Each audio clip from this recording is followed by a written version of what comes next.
How's everyone doing?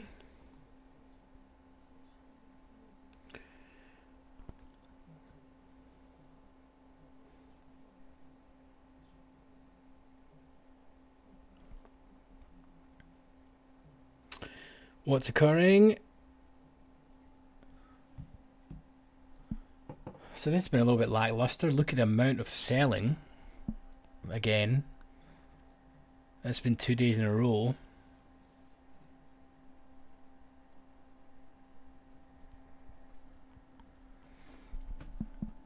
Be 2 ticks.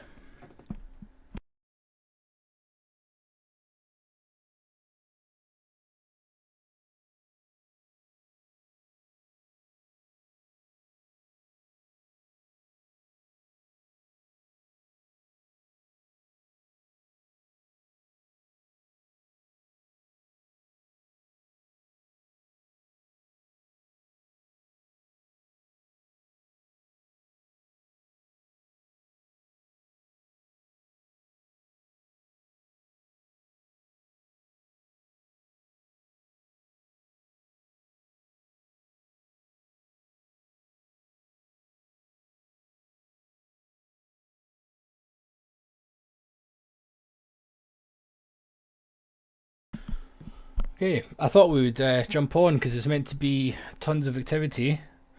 I thought it would be a good talking point. But at the moment it looks to be nothing, to be honest. And if it was, I'd have probably traded the full afternoon session. I just thought there would be loads of volatility. Not in a good way because the book would be really thin, but you can see how it's pretty standard at the minute, right? It's not exactly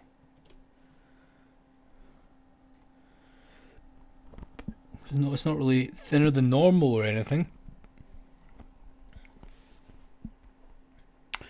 but just a nice distribution day. We'll see with the last hour here, where they need to tons of options expire, rollover and contract switches and so on. So we should see some movement without a doubt.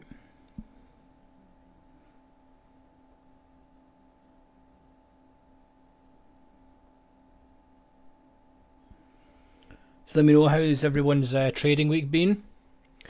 So let me know. I should really do a poll, to be honest. Let me see if I can actually do that within the studio. Docs.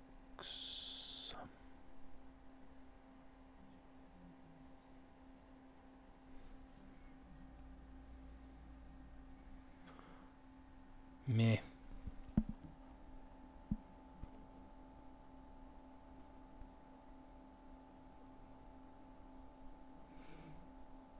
Nice, that's what I like to hear, buddy.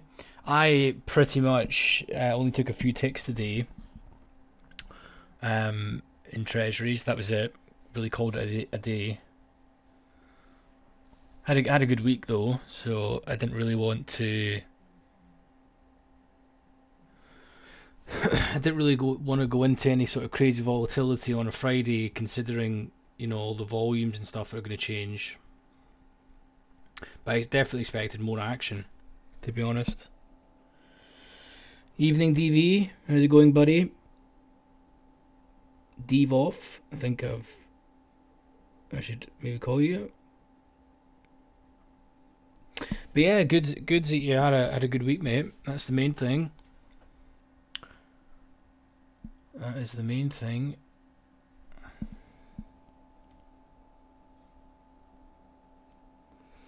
Yeah, that's what I was thinking as well. I mean, I was expecting treasuries to at least break below the weekly point of control, but we literally ticked just below it, and then we just pulled back and consolidated for like the last 3 4 hours.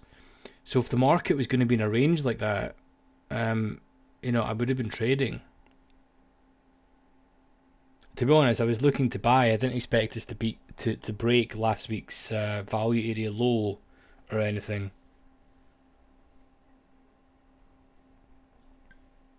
But I mean, look at this. We were same setup yesterday, right? Was it not like What did we finish today at? Well, when we finished the stream, it was like minus 18k delta or something, and today we're minus 11k delta, and yet the market is basically not moved. So the bid is just extremely absorbing. So the bid is in essence absorbed. What are we talking here? Like negative 30k absorbed in 2 sessions. Because remember we finished here and the market was, I think it was negative 15 or negative 18 or something, and then we're negative 11 now. So all of this buying has to potentially stop out down here, and then all of this aggressive selling. I reckon if we take, if we take sort of here, and then, I mean, let me just zoom out a little bit. Yeah, I would say here and here. Let me just have a look. So we'll just look at the sort of stop out points. So here and here, you could probably see here too. But here and here is the sort of stop out points for all of this selling that's going on over the last couple of sessions. Because we had all the selling here that we finished like negative 15. Let me make this a bit smaller. Hopefully you guys can see this okay. But we finished the day with all the selling. Pre-market opened up in that sort of value area range. Then we just sweep to low, back in value, sweep to high here, back in value. Absolutely, nothing burger day. And then for there to be any form of friction to end the session, we're going to need to break these lows again. In fact, we could probably extend that. So the stops are for buy side. That word buy side gives me the heave because ICT's ruined it. But all of the buying stops are going to be somewhere congregated down here, and then we should maybe see a cascade and some new sellers coming in. So that's pretty much it, right? That's the sort of pain threshold for each point. Let me just make this slightly bigger so we can have a look at it.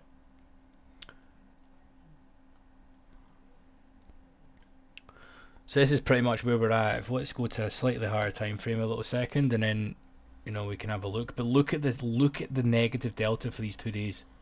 So we finished the day here, yeah, like negative 20k delta down here. Now it's like negative 11, and we're not really doing anything. So the pain points for these sellers being stopped out are going to be here. And all this buying that's been absorbed, if sellers can push below these levels, then I'd imagine it's going to be a pretty almighty dump. And you would like to think with the contract expirations coming up across the board for futures and options, that there's going to be some oomph for the last hour, right? Hi Lulu, how's it going? Hello Lewis, buddy. So yeah, so this is my sort of general just sort of outlook on where we're about to see some movement. To be honest with you, I don't see until we do anything above these sort of ranges here, we're just in balance. So that's pretty much it. There's not really any real opportunity for that. If you guys agree or not, what's your sort of thoughts on that? But that's my sort of outlook, roughly where stops are going to be. We're going to see if we break this level, some stops are going to be done down at the VWAP bands, and then ultimately if we do break here, then there's going to be a cascade. And we're potentially now about negative 33k delta across 2 sessions, which is a lot.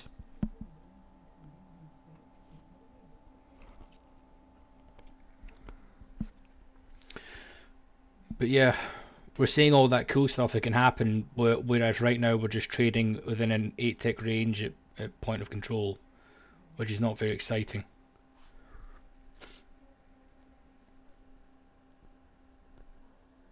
So we have probably an hour for the volume to come in.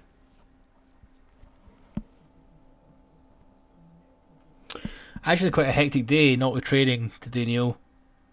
Um, Long story, but I had some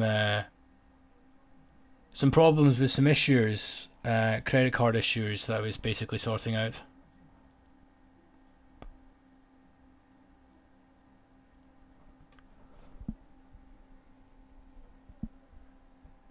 Lewis, they'll need to be using your account system. Is what they'll need to be doing. Need to be using the risk protocols you developed.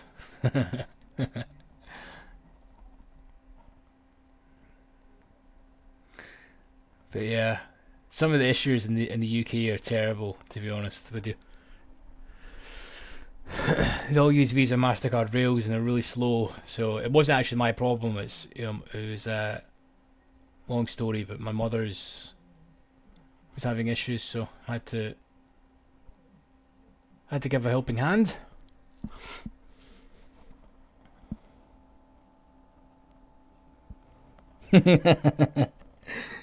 Yeah,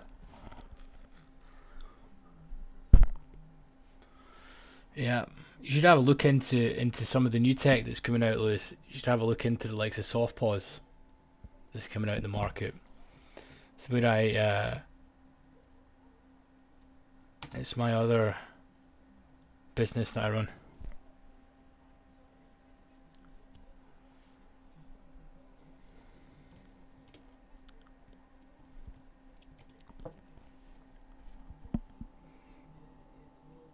But that was the reason, Neil. That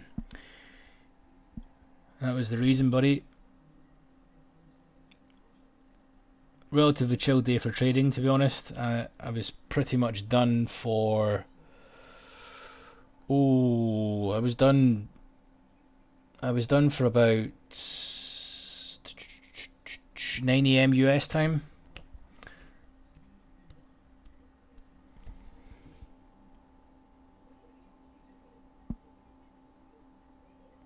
No problem, Lulu. Ask any questions. Any questions you like. We all have to start somewhere. That's the main thing. So, but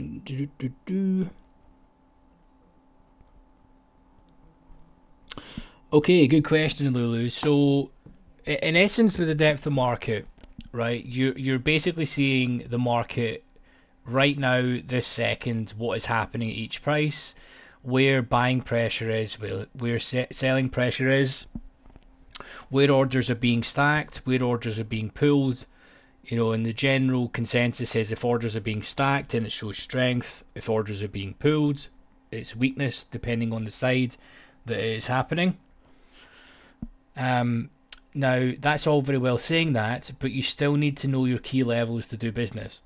Just because you can see orders coming in doesn't mean you just instantly start buying and selling all the time.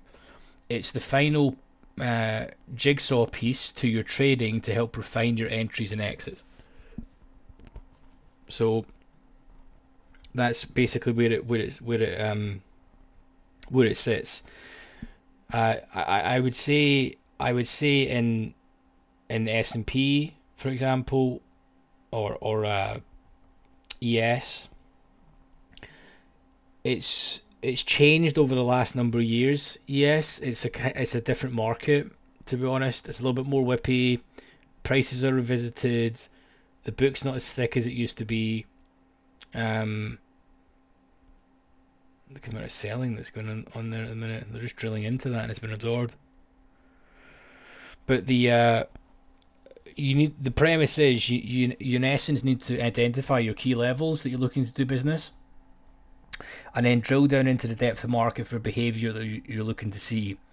So there's a reason why certain support and resistance levels hold and some do not. If you look at a standard candlestick chart, if you're coming from the likes of Forex or CFDs where the book is not centralized and everything is basically OTC, you don't have any accurate data, and spreads are wider, commissions are different. This is a completely different ball game. It's almost like the competition is the firms and other traders, and the referee is the exchanges. Whereas in Forex and CFDs, if you're coming from that, your competition is your broker as well. so it shouldn't be like that. So in essence, if you're getting to a certain support level and you see that there is tons of absorption on the bid, uh, which means tons of selling is happening, but basically buyers are just gobbling it all up, that gives you an indication that that support level is likely to hold. On the contrary, look at the amount of selling that's happening here. They're just ripping through these prices at the minute. I mean, it should be, we're minus a million delta over the last two sessions. Look at this. This is so one-sided delta, it's crazy. And yet the market's not doing anything.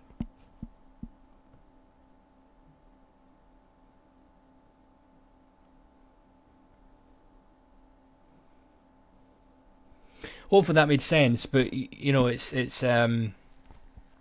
takes a lot of screen time. It's not something that you can just pick up. You know what I mean? It's not like, this is not the type of thing that you can just watch one video about and then, you know, start executing it. It takes a lot of screen time, and typically the channel here is normally the place that people come to when they've been round the block in trading, you know, and they're looking to sort of refine their edge.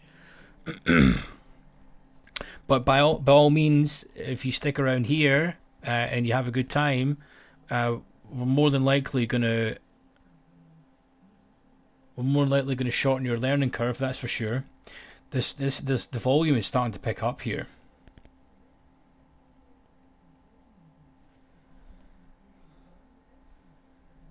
Which you would like to think so, to be honest. It's still been absorbed, of course, but the volume is picking up.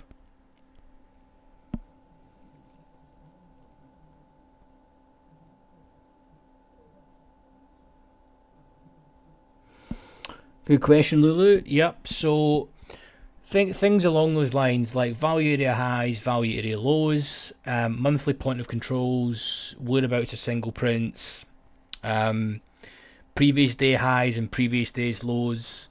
I'm mainly a sort of mean reversion dude, so I look to fade back into a mean. So what I would look to see, just as an example, you know, I'm not doing it on this session because this session I'm expecting carnage because of all the expirations. But if this was a normal session and we sort of probed above the high of session, I would look to see some absorption on the offer, you know, and stops been taken, and then would look to fade back into the point of control. Pretty much is my sort of general idea. Like for example, if we come up to this level, I'm never shorting at the VWAP bands. I would ultimately wait to see a sort of blip in price and stops been taken where large traders are likely to get in. Because my sort of general outlook is, if they drive price, let me just get this for as an example. If the market drives price up to here, right? It doesn't cost them very much more to bang it up above this level, and we know that all the people that were selling up here, say they sold here, their stops are going to be congregated round about here, and large firms and large traders need those stop orders to get out of their position. And you'll be able to see that in the DOM by the blip in price when these stops are taken, and then you'll ultimately see some absorption on the offer, which is typically going to be those large firms getting out of their positions, and then you want to see the bid been pulled. You can jump in, have your stop above where the absorption level was, and then you're riding it back into value. That's just a typical sort of trade thesis of what I would expect to happen.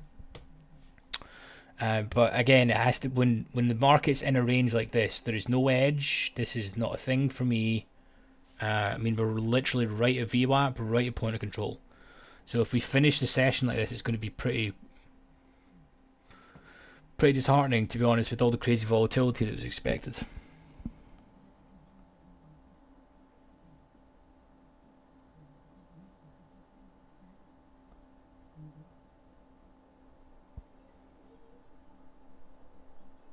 Well, that's the thing. That's the thing, Lewis. I mean, the with the market being so one-sided right now, you don't often see this amount of one-side delta without like if this was in the buy side, for example, you would be at the moon. You don't normally see so much one-sided delta in the market not moving. So you are right. They could have just hedged that off completely.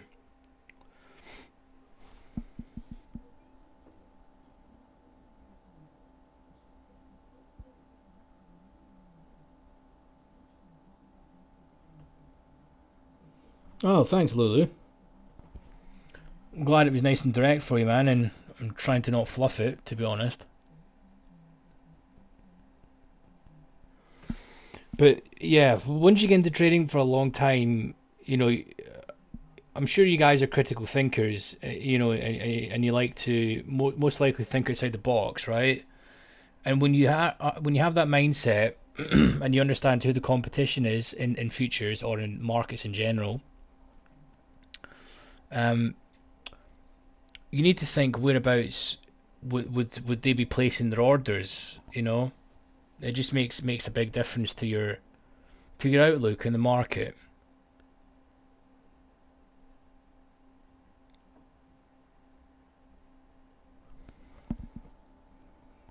Well, glad you enjoyed it, buddy. That's good.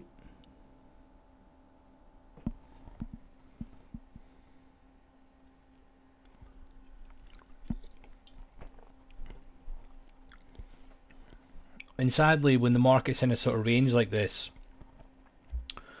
look at the amount of wicks that's happening. These are Heikin-Ashi candles you're seeing as well, where at least some of the noise has been taken out. So this would be just absolute choppy chop on normal candlesticks. So I don't really believe in buying and selling in the range here. You you could have an argument where if you're scalping 2 to 3 ticks, but I think if you're scalping 2 to 3 ticks, you need to have a very good deal with your broker. If you're scalping 2 and 3 ticks, the land for you is treasuries. I do that day in and day out, and it works very well. But the tick to commission ratio is far far superior in treasuries than it is in the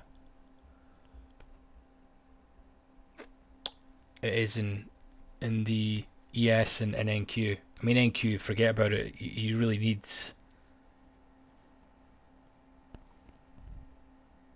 a couple of ticks in NQ actually.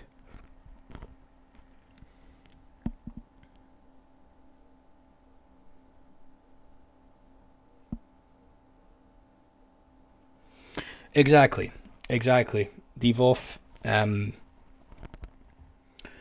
When the market's at a VWAP and point of control, it's an area where there's going to be just large orders get fired off. Now we don't need to know why those orders are getting fired off.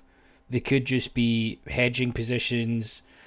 You know, they could be taking positions for clients, whatever it may be. But all I know from the time watching charts and watching order flow is when the market gets into point of control areas and higher volume nodes, it tends to chop around a little bit. And then when the longer time you spend, and we'll call it building up inventory, or building up positions, when you do crack out of these levels, there's normally going to be a crack. Very typically.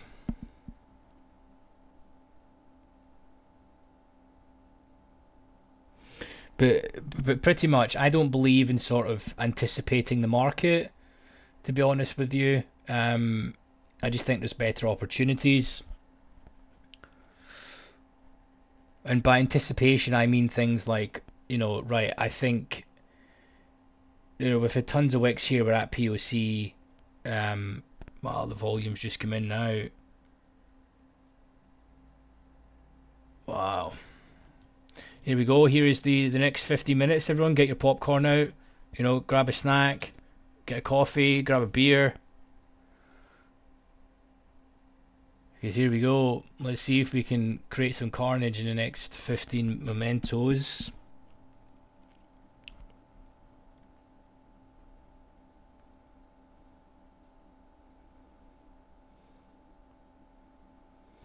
Yeah, exactly, Lulu. So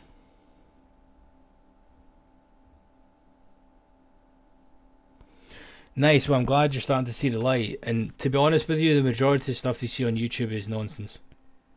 Anyone that posts something with a laptop um, from a beach, disregard it.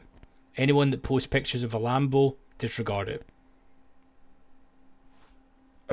Also, mostly, I mean, people need to relax. I mean, it's a bit, you know, I just don't understand who posts that nonsense online. No one cares. Do you know what I mean? Um, but it's more of a ploy just to get new people in that don't know any better. And trading is hard. So,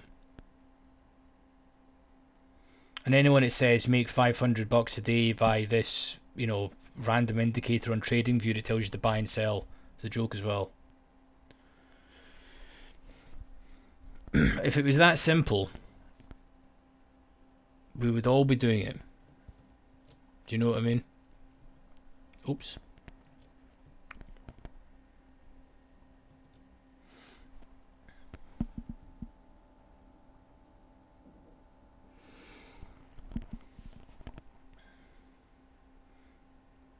But yeah, you've been asking really good questions so far, so I appreciate that. Here we go. Let's see. Again, if we can crack the points of interest that we've discussed, whichever which way it happens, it'll be interesting. But until we break this little mini range here, it's going to be pretty boring.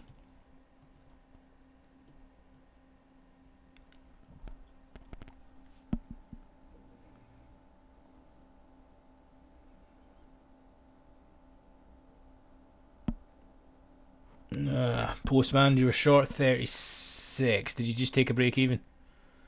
Were you up like 30 tick? Were you up like 15, 20 ticks there? Were you hoping for a home run to finish the week? If you were short 36s, man, that was a good trade.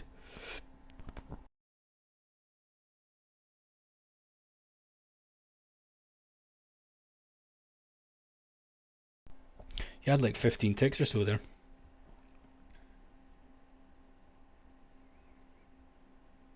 I miss the ES been thicker, the thicker book. This like 50 bid, 60 offered, in the front 5 prices is nonsense. It's much harder to read.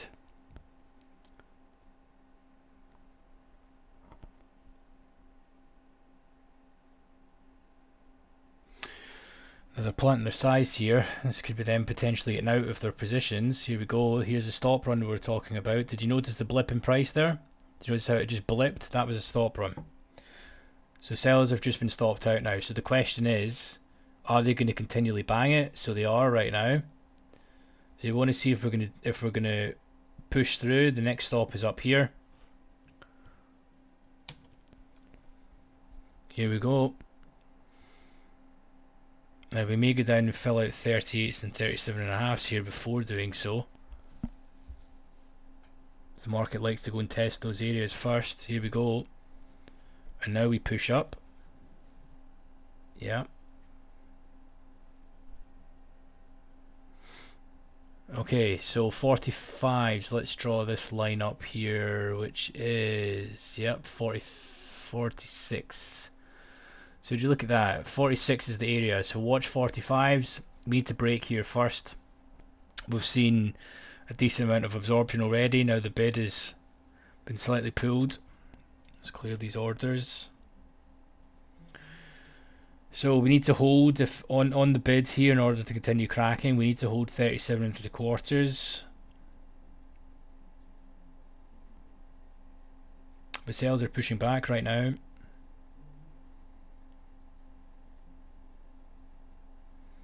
Yep, here we go. If we don't hold here, it's back to POC.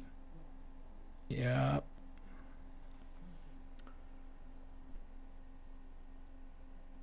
So if you look at that, this is just classic market making. It's probably what you get given at the test in the textbook when you when you start with a market making firm. They just bang it, take the stops, absorb these orders. You'll see them as them getting out of their buy positions. Then they flip and start hitting into the bids and drive it back to the point of control. It's just a shame for any sort of talking point that we don't go and bang the highs, you know.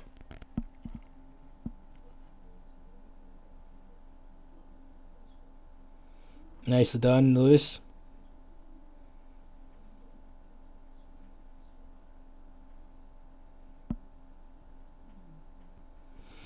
So good question, Lulu. So cumulative delta really just gives you an idea. Like, yes, a divergence that's going on, but who's the aggressor? Is the aggressor the seller or the buyer? Is delta following price? If it's not, then it tells you that one side is absorbing, and then there's either going to be then you know when the market breaks out one way or the other, is the aggressor needs to stop out or the absorber. So that just gives me sort of context as to what's happening over the course of the session in the last couple of days.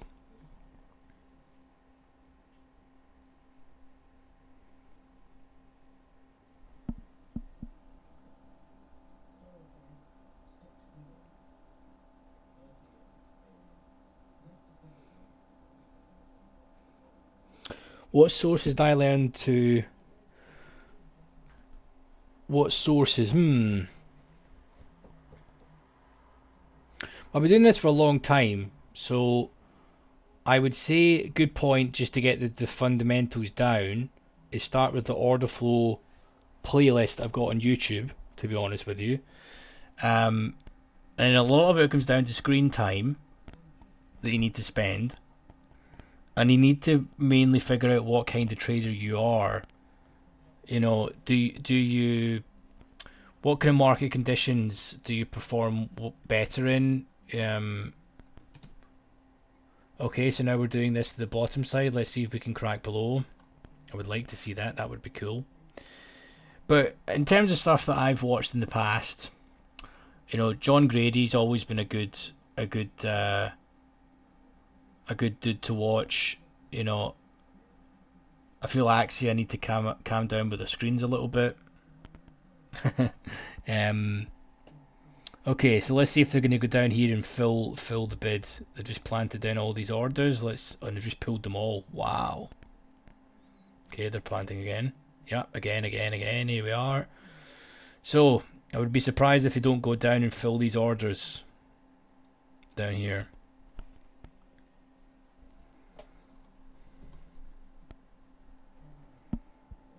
But yeah, John Grady's a good one, but a lot of his stuff is going to be paid that you need to check out.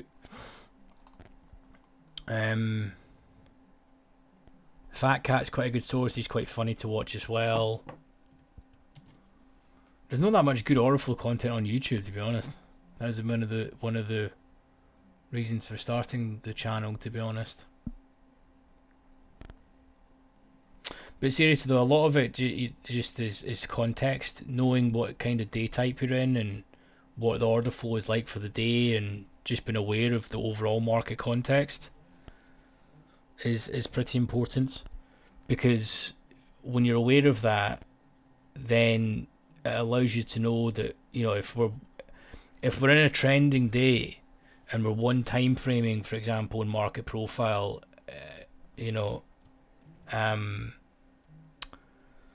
then you shouldn't really be fading that day. Do you know what I mean? You need to learn to, when you're coming into the market of a day, that which strategy type is going to be most suited. And over the years, I've learned that I just really suck at trend trading, to be honest. And I've made all my money from some sort of mean reversions or fading back out of value. Here we go. Look at all of these orders. They've been down to fill those orders we had plopped down there, but let's see if we can create some oomph. So all this volume, and we're still just at POC at the moment, and now they've pulled.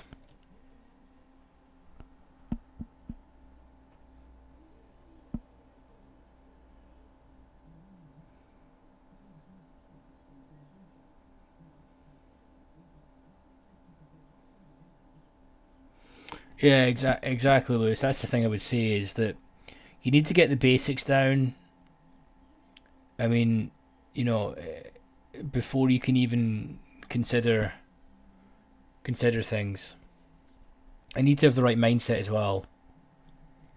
I would really I've tried to sort of simplify things in the videos and YouTube into a sort of flow, like what kind of mindset you need to have does it take to be profitable? What about correlations? What market should you trade, which takes into account, the how thin or thick the book is, what tick to commission ratio is, and then giving you some live examples and so on. But it really needs to boil down to how you are as a person. Um, I see it very much like a personal trainer. When they put you on a program as such, it needs to suit. You need to be eating the foods that suits you and you enjoy. What most likely, uh, what is most likely the strategy and product that's going to help you adhere to the program and suit your personality. All these types of things. But it's just not as simple as saying like here's a big box. When the market gets into this box, you just look to buy. Do you know what I mean? Because that's what I see a lot of stuff on. There's a lot of stuff on YouTube that's, oh, this is a supply box. Oh, this is a demand box. Oh, when price gets up here and leaves a wick, then you sell. Do you know what I mean? That's not really a thing, to be honest. You need to know what volume, what liquidity is there, what day type are we in, where is the week, for example. Are we having expirations like today? All the context is what's really important. This is literally right bang at point of control. My goodness.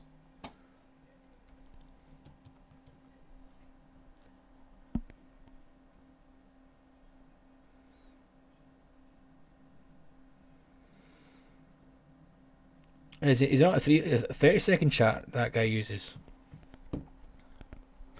I don't know. I feel like Fat Cat he must be only going for like 3-4 ticks at a time. ES at the moment is not in the. It's just not in the market conditions to be going for like 15-20 ticks on a move unless you really time it well.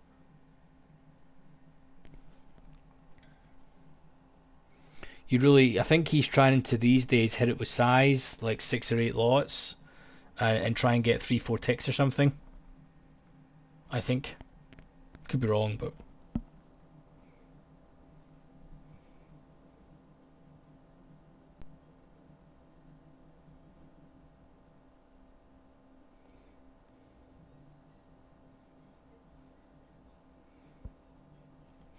Yeah, that's the thing. Neil, I actually watched some of them as well. I watched them more as entertainment because when you've been doing this for so long,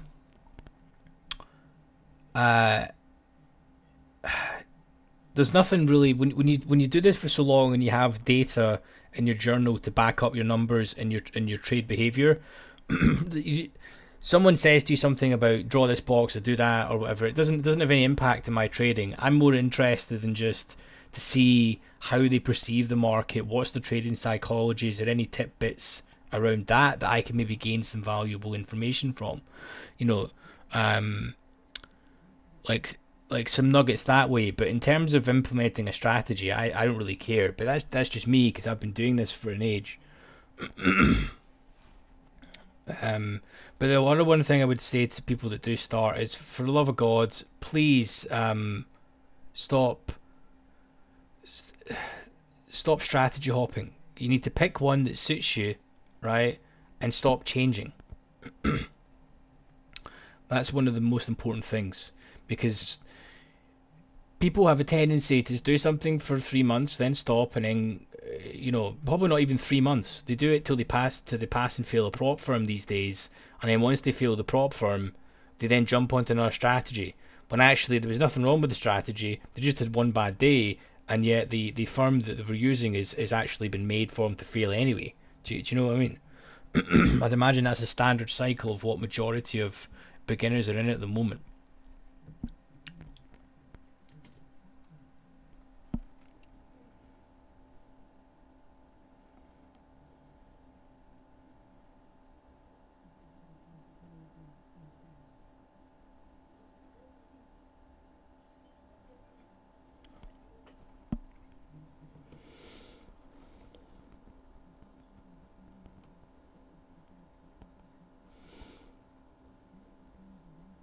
Well, that's the thing, Lulu. There's no way around it because you need to first understand when you're really green to the market. You don't even know what a candlestick is. Never mind volume and a depth of market.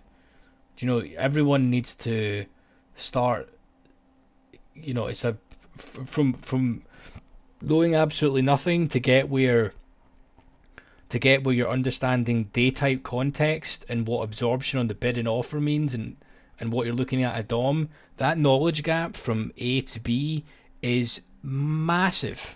And normally it takes some people years to get there, and they sometimes never even get there. Do you know what I mean? So take your time, but my main recommendation would be to not strategy hop. Do things in a trade sample, and see if you've got an edge over like 30 to 50 trades. If you do have an edge over 30 to 50, run it over a few hundred trades. And then you start to build up some numbers. It gives you, a 70% confidence interval that you're onto something. It's not just chance. Once you build up more data, the more data you have in anything in life, it gives you more confidence and more accuracy, right? That's in any field.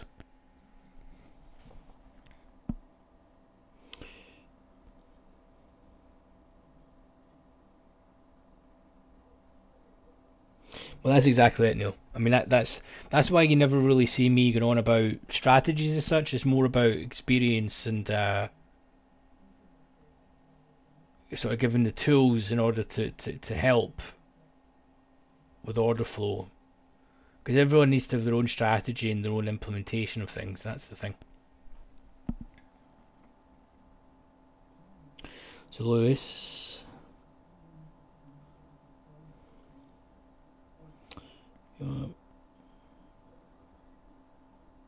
Yeah.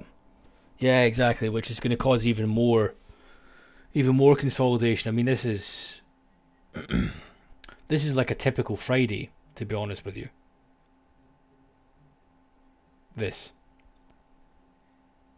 I just expected it to be a little bit more directional, to be honest. But most likely, as actually you'd said earlier, the fact that this is coming today, majority of the time it's already priced in, and the risk is already offset on the books anyway. Do you know what I mean?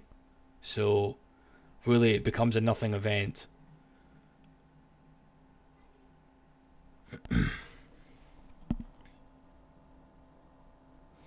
Exactly, scalper. Exactly.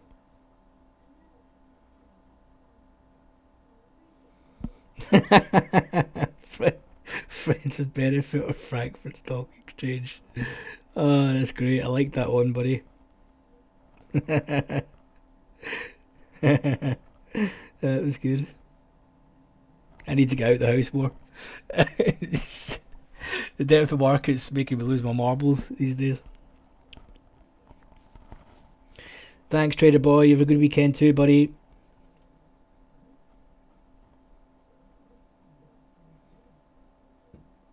Oh, geez, no, don't pay for any strategies, anything like that. I mean, by all means, you need to pay to have good data. You need to pay to have a good platform and almost to have someone with experience. But in terms of someone that tells you to buy, draw a box, buy and sell, it's not that simple, honestly. It's not that simple, man. Yeah, looking at Delta exactly. So there's so much absorption happening. I mean, we are now like negative what, 35k, 33k in 2 sessions.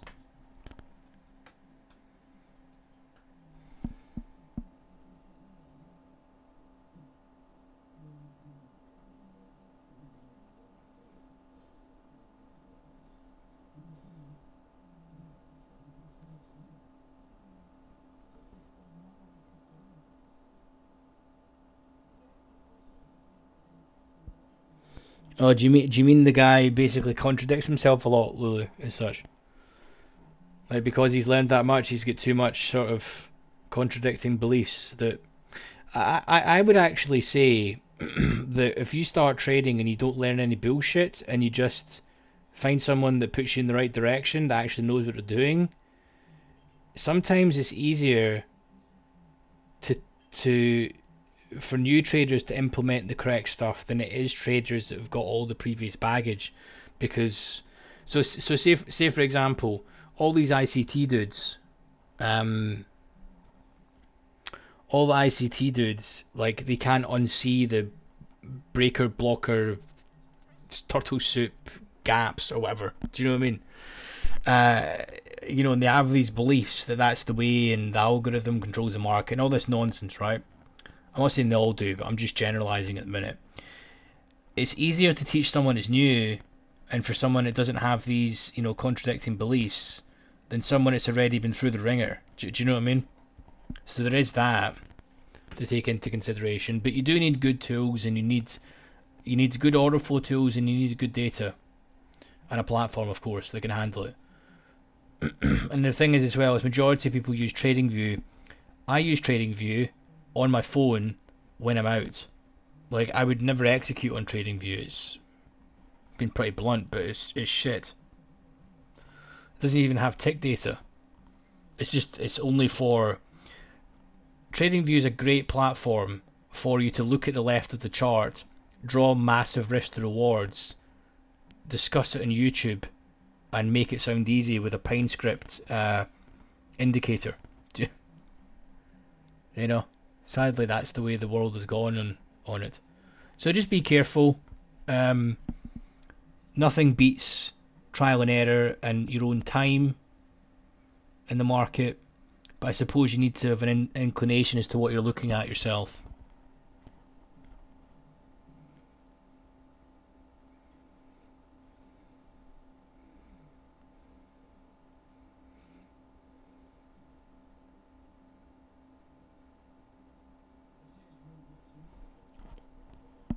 But yeah, glad you found out. Order flow, once you see it, it just makes sense. It's actually what makes the market move. Um, I've just there's so many wild opinions some people have at how the market moves. But really, the market moves for what you're. It's just an auction at the end of the day.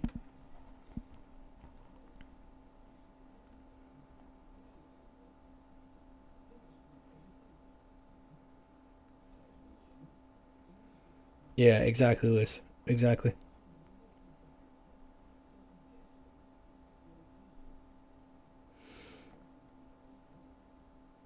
But yeah, exactly. Sadly, shoulda, woulda. The market's not carried that out. But here we are. We are bidding. I think we might get a little. We're just going to pull back into point of control. Hopefully, we see something. Because if it finishes at point of control here, it's going to be pretty. It's going to be an absolute nothing burger session.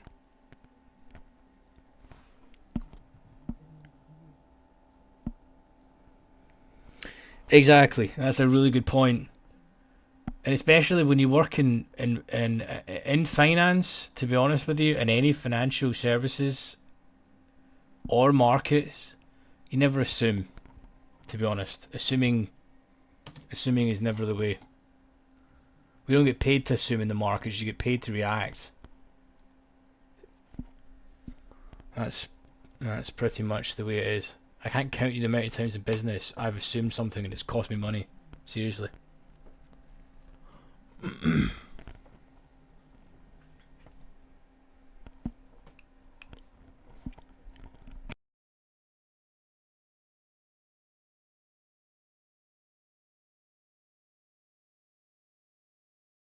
But fantastic point, Lewis.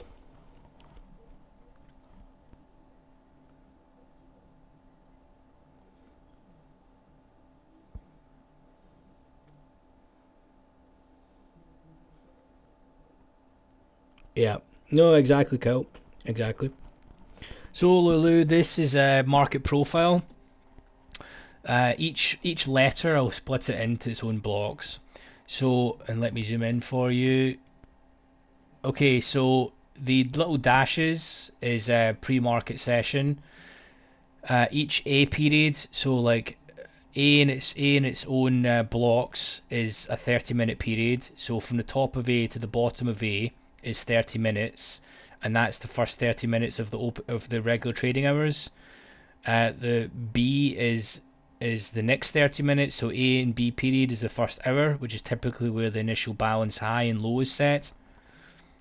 In the market, and it just allows me to see the market in a different perspective. So in terms of candlesticks and price, it's more of where the market is spending the most time and where the most volume has been spent. And then after the previous day, sorry, like today, this is pre-market. From yesterday, I only see the regular trading hours because the pre-market session doesn't really matter from yesterday because all the volume is carried out in the regular trading hours. So I exclude the overnight session or Globex session except from today. And today's session for Globex, I'm really only caring about the highs and low because the market, when in balance, loves to sweep these levels and then correct back into value.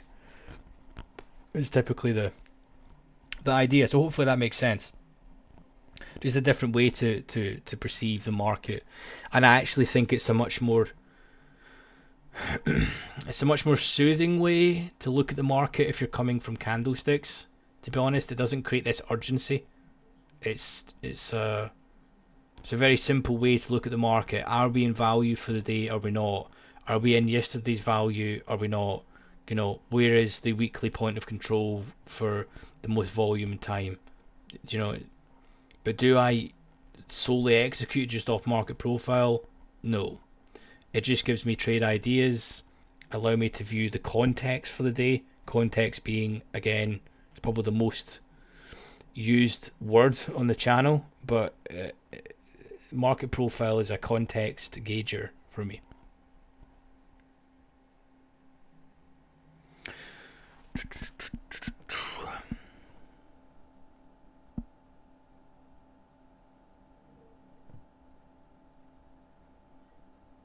Yeah, that's exactly it.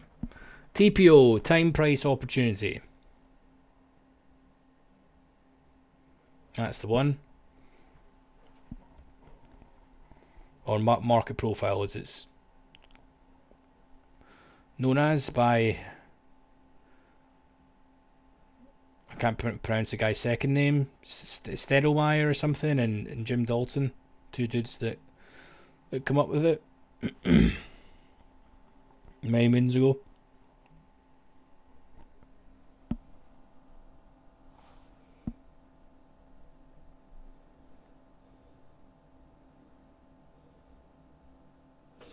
Yeah, so the highs and low are broken. So I've got them here. Like this is the overnight low. This is the previous day low. This is the middle of initial balance, the IB high, the previous day close, the overnight high, the initial balance extension times 1, the previous day open, previous day high, and the 2 times extension. So this just allows me to see, for example, are we trending for the day or not, if it's not extremely clear already.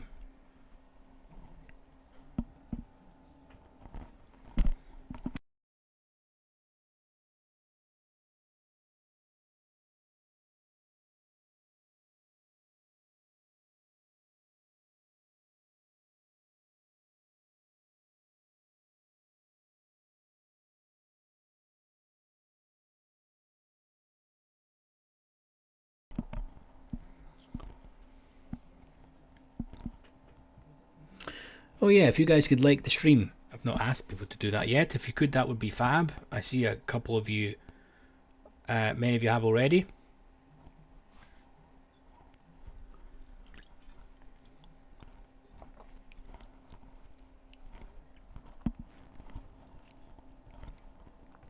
And if you've got any other questions about what you're seeing, the floor is yours. Say hi, say hello, tell us how your week's been, what are you doing at the weekend, are you watching the Euro football if you're in Europe, what's your plans, or do you want to ask any questions about what you're seeing on the screen? Sadly right now we're right in balance, so there's not really that much to talk about until we crack these areas in the chart, which doesn't look like it's going to happen now. So we can almost do longer like an Ask Me Anything sort of stream, where we just hang out.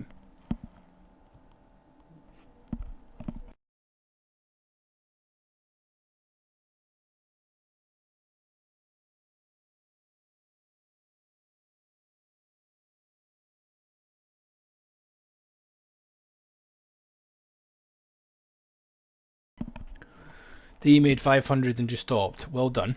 Well done if you did today, nice. Making 500 in any day is great. What's your average winning day and your average losing day? Are you tracking those numbers? That would be my initial question.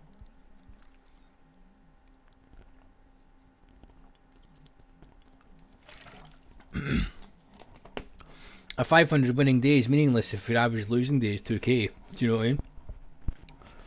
You need to make sure those numbers balance out.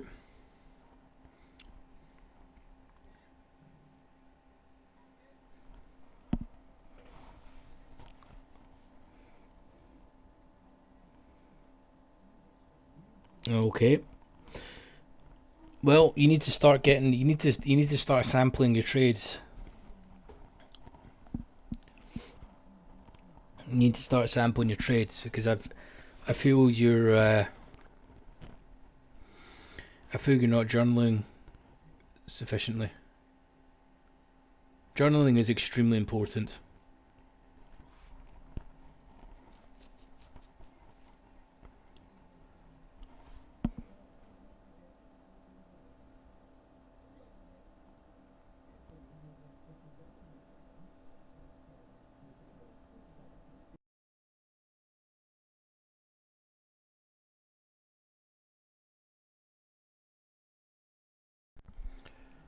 %, Neil.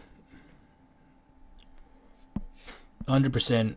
I don't. That the doing the thing like moral good and stuff.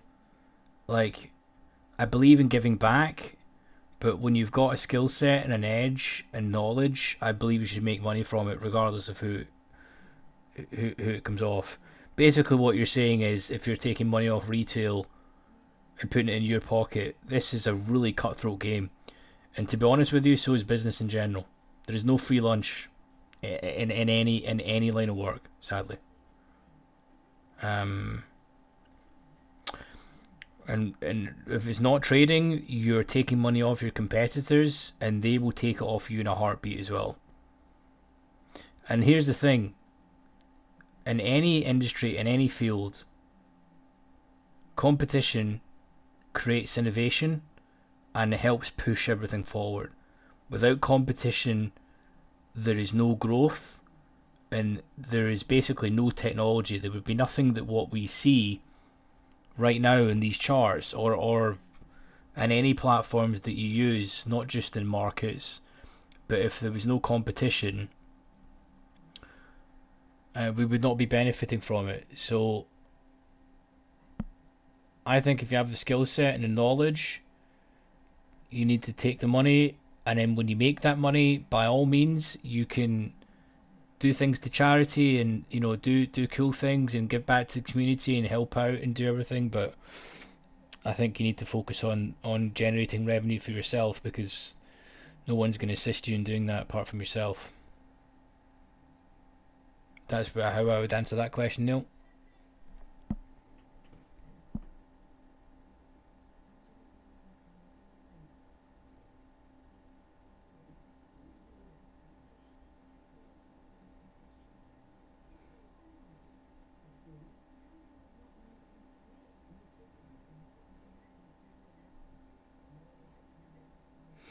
Yeah, exactly, Lewis. Exactly.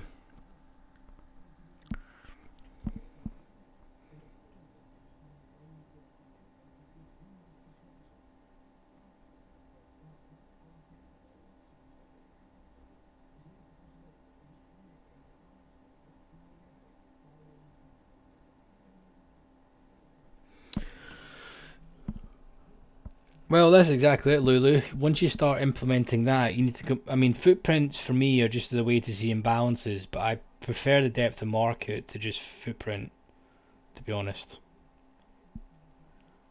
Because footprint, you're only seeing market orders, right? You're not seeing, pardon me, you're not seeing any passive orders or any orders with size that are waiting a price. You're just seeing what's been carried out.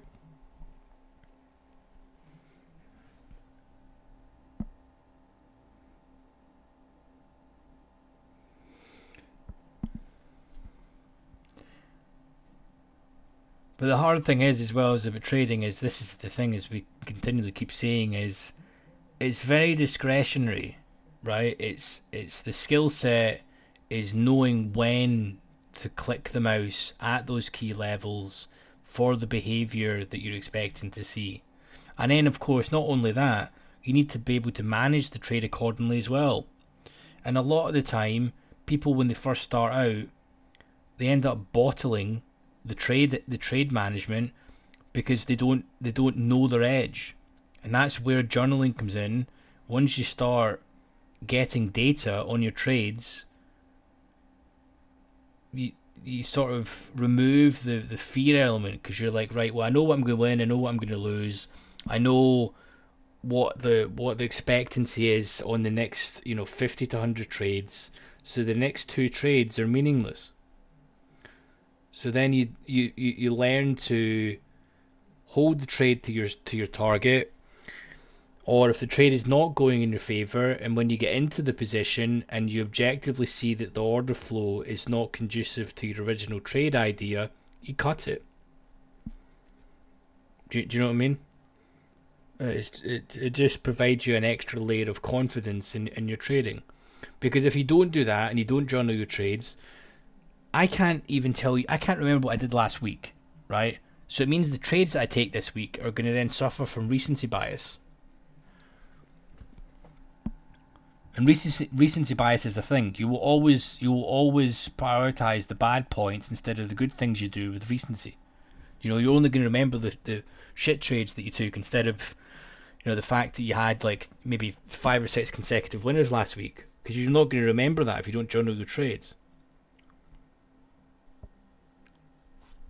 I hope that makes sense, but it's really really important.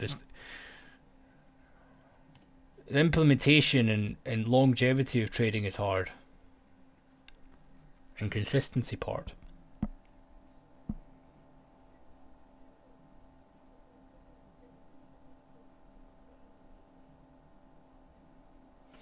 Hey Cami, how's it going, dude? Nice of you to stop by. So good question.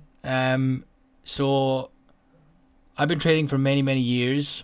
I started off like everyone else, not having a fucking clue what I was doing. I actually started off originally, I think approximately 10 plus years ago, now, in binary options. So that was how I started. That bullshit where you buy a chart, it lands for 2 minutes, and you basically get scammed by a broker. That was how I started. Then went into CFDs. So I'm based in the UK. So we have like spread betting and CFDs. Started off there. Did the usual stuff many many moons ago before ICT was a craze. There was Steve Morrow beat the market maker method was a thing. Just really a lot of just, I mean, same idea. Tons of um just rehash terms, loads of anagrams and stuff for how they do things, acronyms, sorry, for how they do things.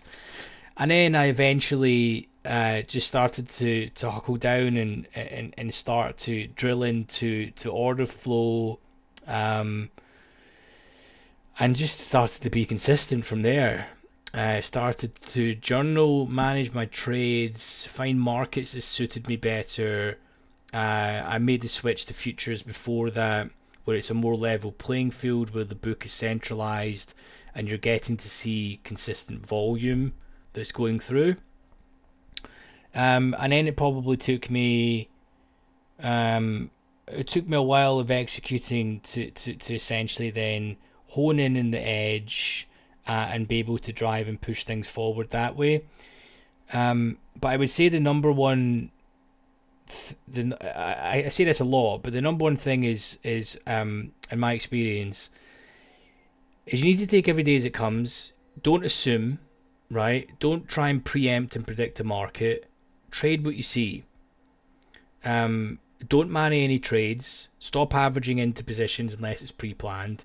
Take your lumps, and you'll be there the next day. You know, set hard stops. If you're trading personally, phone your broker and say, look, I'm a dick, right? I have a tendency to not stop clicking the damn mouse. So if I lose X amount, cut me off, right? These types of things. Because we all do it, man. We've all had days where we start smashing buttons, we can't leave, we double size. You know, the hardest thing with trading is to make sure you don't get into that zone. And you need to start trading markets that's conducive to you to do that. So it took me a while. Of course, when I first transitioned, you have these boom and bust phases. That's the key part. Is a lot of traders have got no problem putting up many winning days. Maybe the risk to reward is slightly skewed, which is fine if it's slightly skewed. But then you need to be really anal about controlling your down days, and you should be taking your average winning day. Your average winning day and average losing day should be somewhat on par, so that when you lose, you're not undoing so much work. So you're not having to basically grind for 3 days to take back one losing day, if that makes sense. And in terms of mentors, some of the dudes that I have, I suppose, looked up to for trading wise has been things like Tom Dante has been very good, dude from the UK. Of course, everyone's checked out John Grady, for his depth of market stuff from years ago. His stuff is getting a little bit old though, but the concepts are still the same. Stuff's been out now for like 12 plus years. And that's pretty much been it. It's just been a lot of the time is trading is a lonely game. That's the thing. And it takes discipline a lot. It takes knowing yourself a lot. And the number one thing I would say is you need to be journaling your stuff, because if you don't have, we live and die by the data on these damn charts. But if you don't know the data in yourself and your trade behavior, you're going to suffer week to week, because you're going to be living in the moment. You need to start seeing things in a sort of wider trade sample, rather than the next trade really matters, to be honest. That's the way that I see it.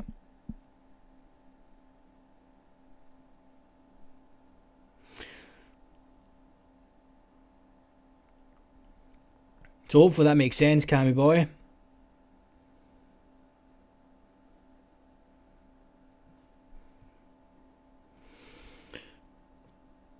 There's a bit of a rant there.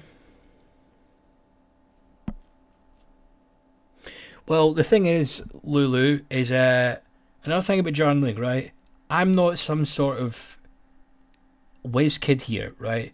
I am a shit at admin, okay? From other lines of work I've done, I've got a PA, so I'm terrible at admin, right? So it's 2024.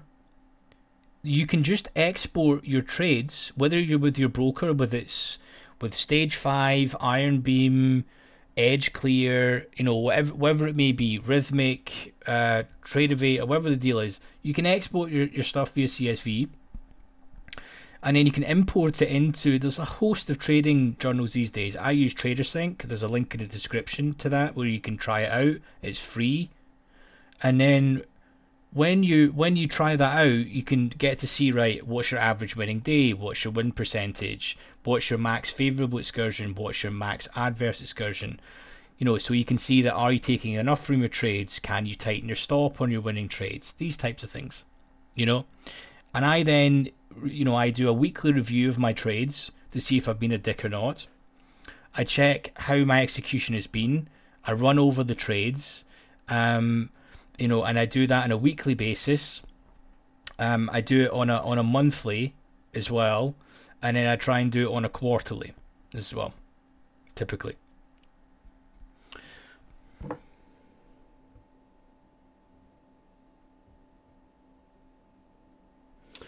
So, may I ask, what do you see in the DOM apart from? So, in the depth of market, you see there is market by order data that you see as well, which is basically orders in one clip. These.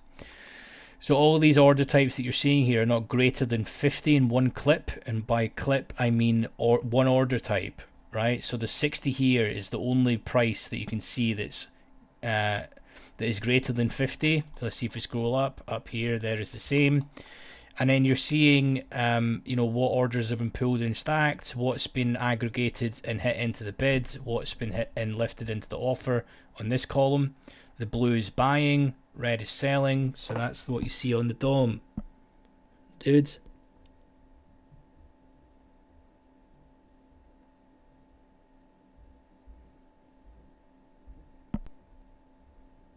Lulu, yes, Steve Morrow. Yeah, beat the market maker method. If I'm honest with you, it's basically ICT with the different, if they start throwing tons of acronyms at you like turtle soup and beta blocker, order blocky, fair value gap stuff, as soon as you start throwing these terms in, it's literally there to confuse you, in my opinion. I mean, and to be honest with you, man, I don't know. I wouldn't. I don't want to. If people can trade and the strategy works for them, then so be it. But I don't think it's anything to do with strategy. It's more to do with how they are as a person. Do you know what I mean? It's them as a trader. It's got nothing to do with the strategy. You could literally just buy support and or sell resistance and make money. It's the person. It's the context. It's the time of day. It's all these types of things that come into play. The problem I've got with a lot of these strategies is some people really think that their way is better than another way, and really we're all just doing somewhat the same thing. To be honest with you, my sort of war cry is, regardless of what strategy you're using, it can definitely be refined by order flow.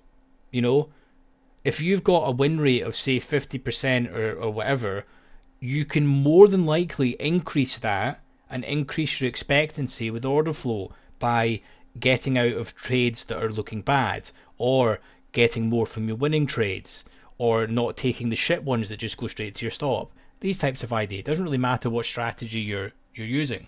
That's why I don't really teach a quote unquote strategy as such.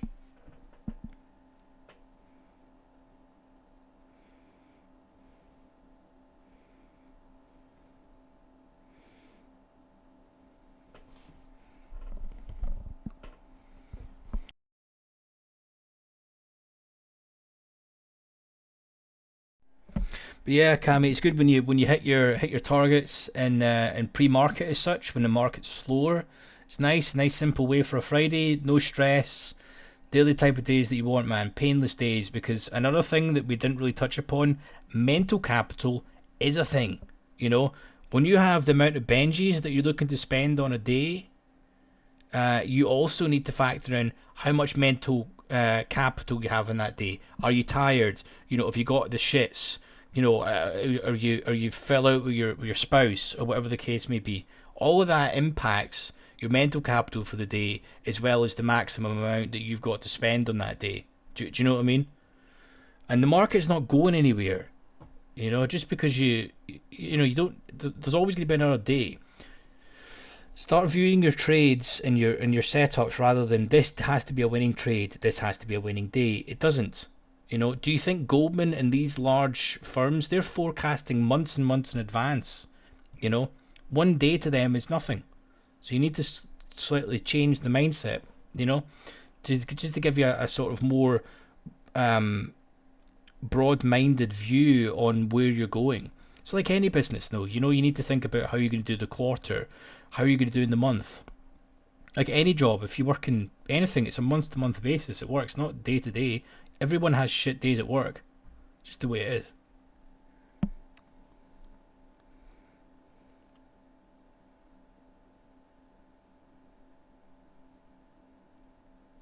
So I mean, ICT.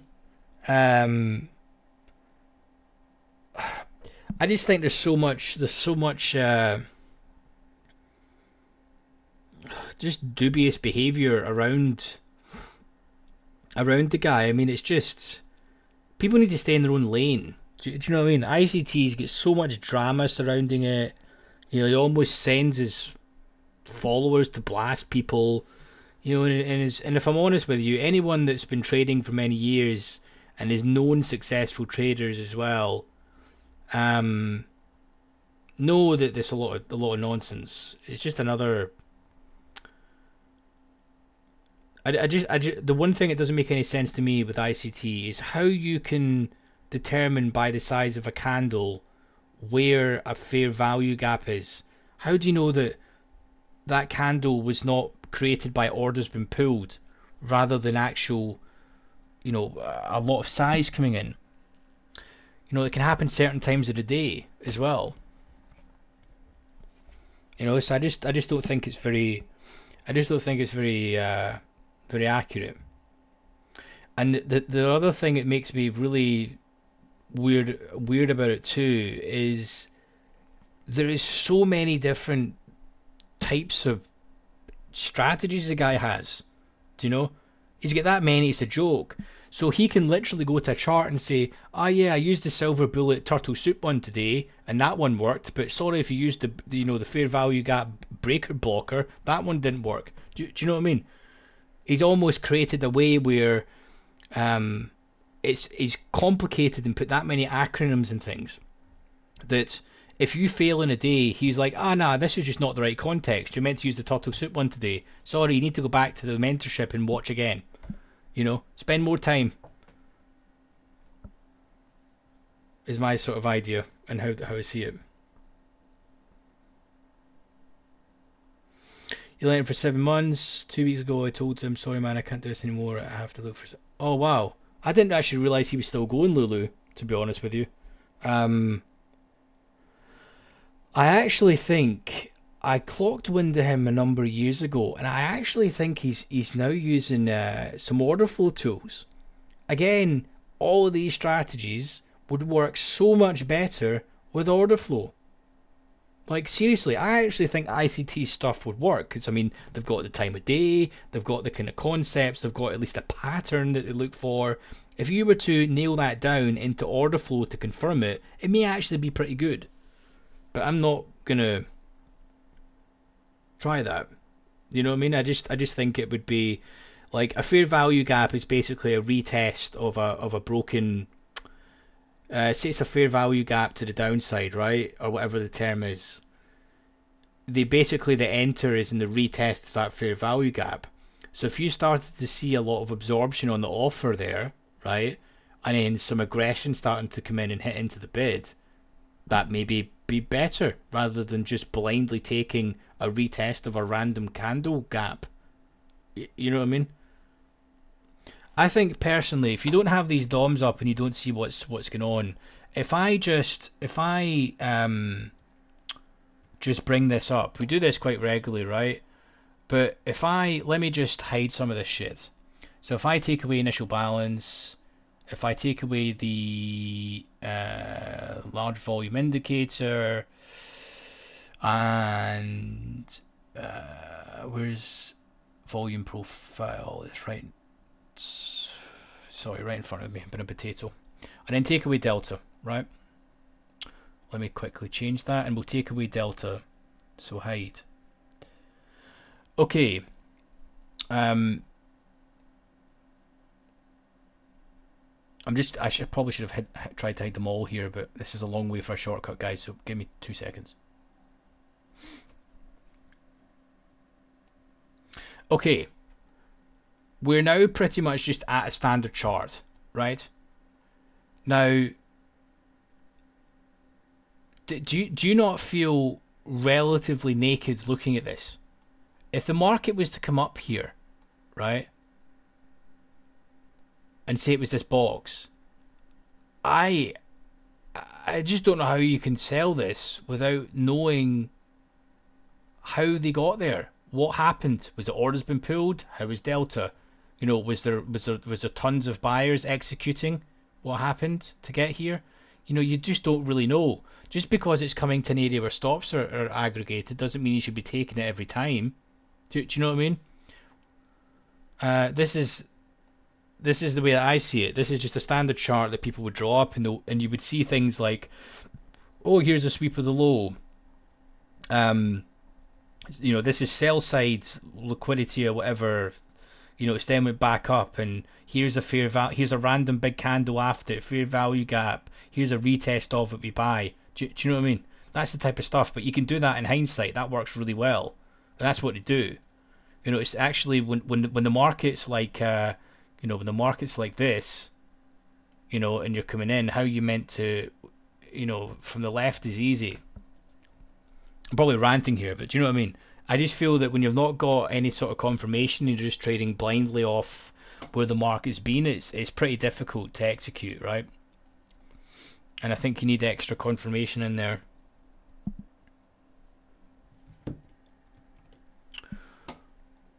I need to remember not save that so it doesn't change my charts.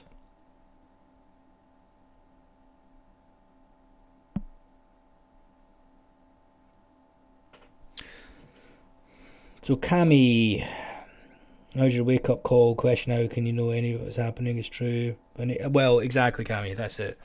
I mean, I personally, it's candlesticks work well to the left of the chart. Order flow helps you for the right. That's the thing. That's the way I see it. But really good questions, to be honest. And I agree. ICT is not made a bean from trading, to be honest. I don't even think the guy even executes live at all, personally. Why would he? He's got 1 million followers. You just need to come up with some random bullshit every day. And also, there's something that's a bit strange too. How has that guy got like 100k in recent videos and not one comment and stuff? How is that? It all seems a bit weird. Everything with that guy is surrounded in mystery. Honestly, everything is. I don't know how he's done it, and it's not a good type of mystery as well. It's not like there's the mystery of him being a great trader. It's the mystery of him being a dick. To be pretty blunt about it, I mean, even like some of the other dudes that stream and large YouTubers and stuff, at least they've got a strategy. I can't really tell you what to do because I kind of, to be honest, keep myself in my lane. I don't really pay attention to people's strategies as such. I like to watch for entertainment and sometimes, but if I see someone doing a strategy, it never makes me think, oh, I should try that because I've already got my own. Do you know what I mean? The one thing I think is beneficial is the psychology stuff. That's important because you can always gain nuggets there.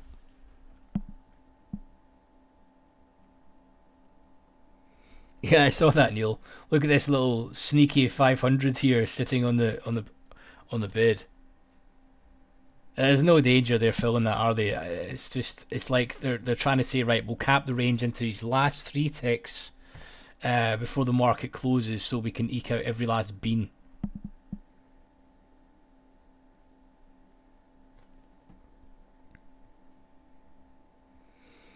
For sure. So I'm just going to pop this in the chat for anyone that wants to support the channel. I think majority of you are already supporting.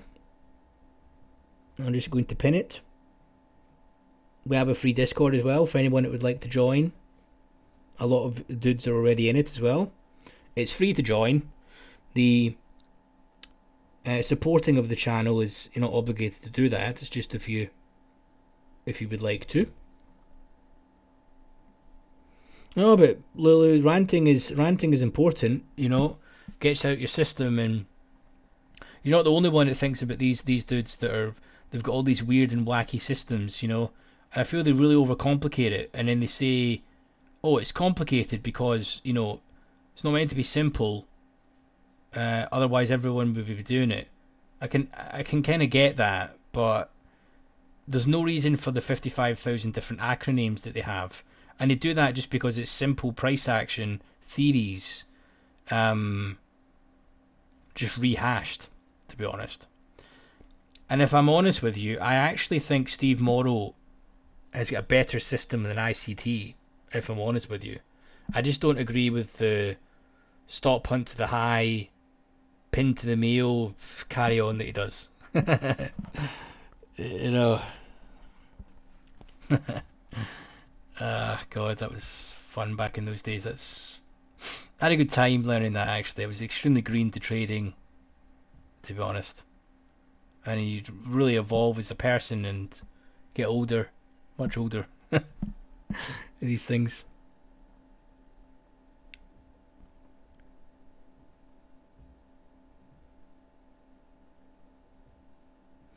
Exactly, and that's the thing. I don't think paying for I agree paying for mentoring, right?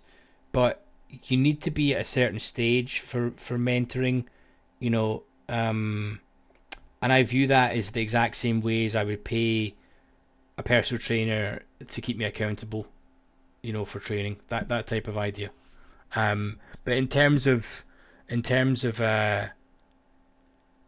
paying for like $100 for a course for someone to tell me what cumulative delta is, or where to draw boxes or whatever, I just don't think it's completely necessary, to be honest.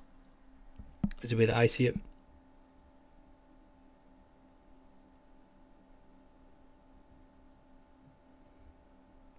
Three pushes to the mail, trace the water. Fucking hell. Check Nick Sean. Who's Nick Sean? I honestly, I am like not up to the times with creators and stuff. I don't know if that's a good thing or a bad thing, to be honest, but I tend to keep myself to myself, to be honest. Which is not. I should maybe expand a little bit more. But good to do some collaborations and stuff with some other traders and things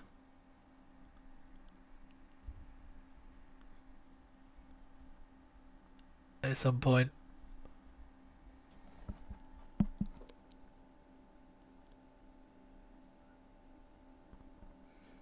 Oh,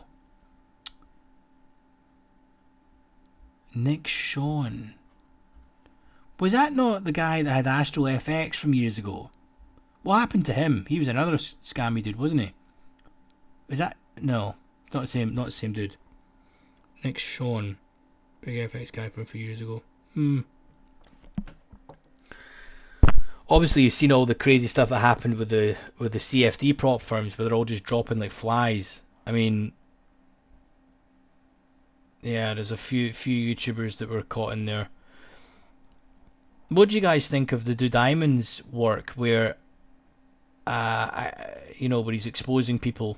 To be honest, what's the sort of general consensus of that? I think it's a good idea, but I kind of get the impression now that he's a little bit overstepping his mark. I kind of feel like he's almost crying wolf before getting all the information. To be honest with you, I think the latest couple of videos he carried out was a little, which maybe hurt his setup a little bit. But it's entertaining. This is the thing. I mean, this is it. It's entertaining. That's the reason why you watch it, right? You don't watch it really to gain knowledge or anything. You just watch it. It's good. It's good while you're having a snack. Do you know what I mean? That's the type of content that it is. It's good while you're like, I'm 15, 20 minutes. I won't pop on Netflix. I'll just bang this on, and I can have like some rice and tuna or something.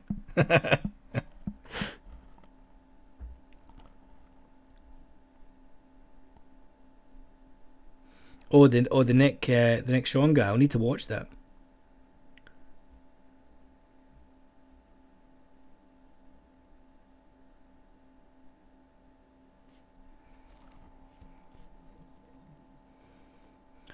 I'll need to check out who that is. I've got no idea who the Nick guy is, to be honest. I maybe recognize.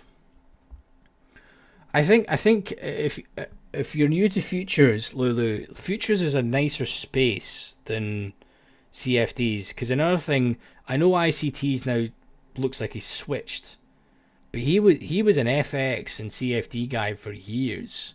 He's only recently made the switch, I think. Well, maybe last 3 years or something.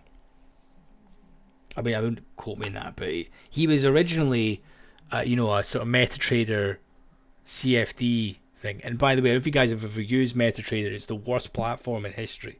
It's so bad. Terrible platform.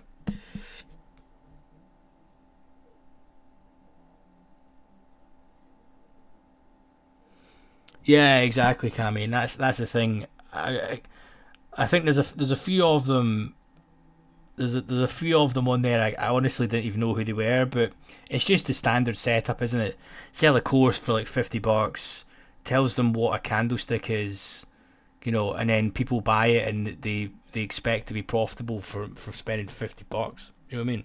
It's not going to happen. And I suppose the thing is, with any of these courses that you spend money on, all the information is going to be online. All it's really doing, you're really paying for, is the facility to have it in one place. That's really all you're doing, because this is 2024. You can pretty much learn anything about any subject within reason. But you don't have like modules and an actual structure to learn. But then the sad thing is, it's not like the guy that's selling a course for $50 is going to have a good, chapter and verse and module structure either. He's just going to bang it all together.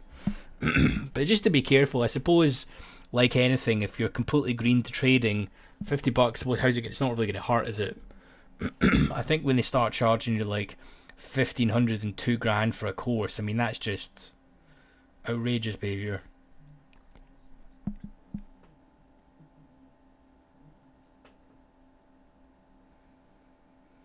I'm not too sure on the. Uh, I think one of the ones that he called out, I think the Carmine dude, not really followed him that much. Looks have been round the block for a long time. And he does use some order flow stuff. Not sure how much he uses it. He has supply and demand, and I think he confirms it with order flow. I think his strategy is pretty simple, to be honest with you. Um, so, which is cool.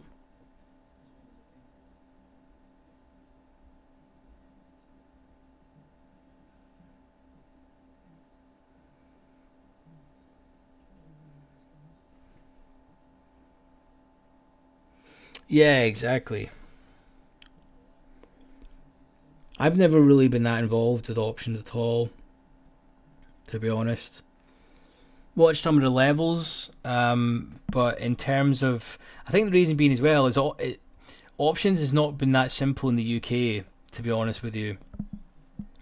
Options is more of a US product.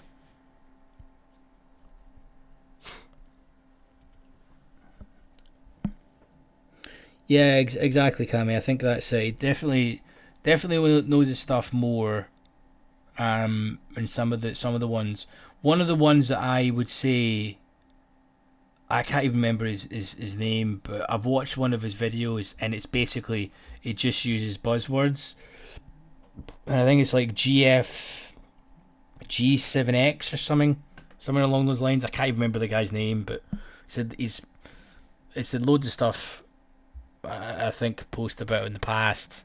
I can't really remember his name, but you can tell when you watch a video about it and how they speak about like order flow and stuff. You can just tell when someone's just throwing in buzzwords. Do you know what I mean? Well, I can anyway. Yeah, exactly. That's it. That's the guy, G7 or whatever. I feel if you watch his stuff, Yeah, I really feel that he just throws in a lot of buzzwords and just has a dom up, and I think there's a number of traders and stuff these days that have the dom up just because they think it looks cool. They don't actually utilize it a lot of the time.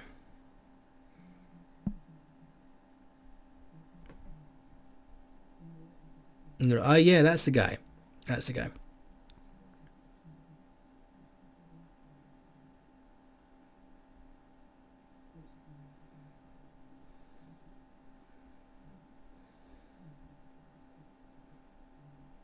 Oh really, Neil? No, I didn't know that. But anyway, man, they seem to be providing at least slightly. I mean, they seem to be providing decent content. That's the thing. That's the thing. At the end of the day, if you gain value from it and you watch it and it gives you entertainment, that's the thing. I mean, you've pretty much got. You either want to learn something or you want to enjoy it to chill out. You know what I mean? That's the thing. And if you enjoy it and you get value from it and you want to support it, that's it. That's the equation of life, isn't it? But yeah, the G7FX guy charges a fortune for his courses and then just uses footprint charts in the DOM, I think. I don't think what he's charging for those courses you can't find on this YouTube channel, being completely honest with you.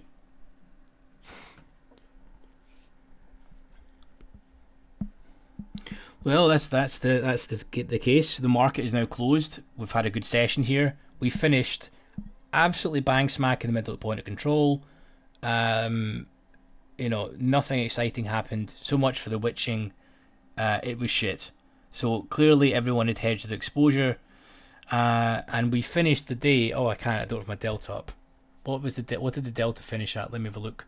CVD unhide negative 16k delta.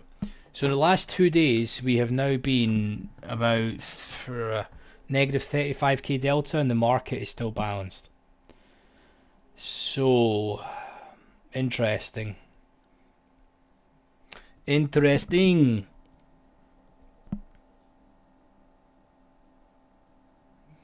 Yeah, Cammy, pleasure, buddy. Thanks for joining, dude. Appreciate it, man.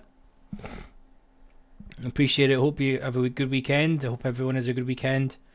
I'll be chilling in the Discord for a while. If anyone wants to chillax and ask some questions or whatever, we can hang out and take it easy.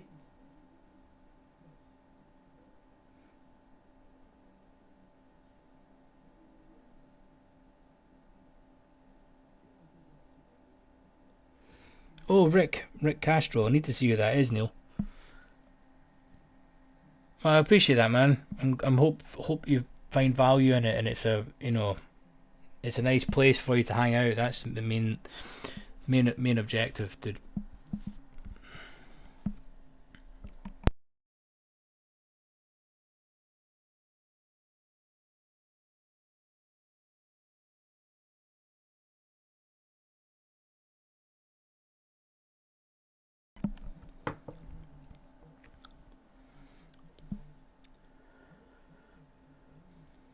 Yeah, exactly, Daniel. That's the thing.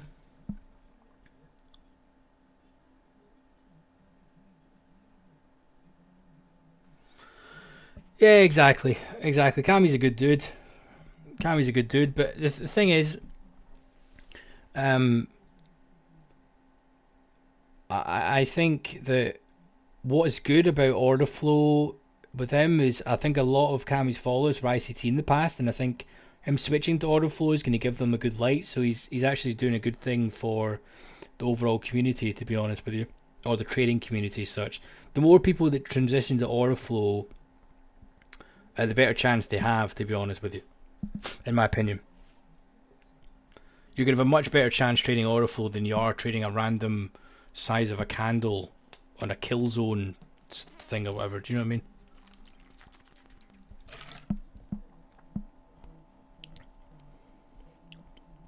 But thanks, Daniel. Thanks for the stream, dude. Thanks for hopping by. Well, let me know if you guys have got any other questions, and we'll look to call it.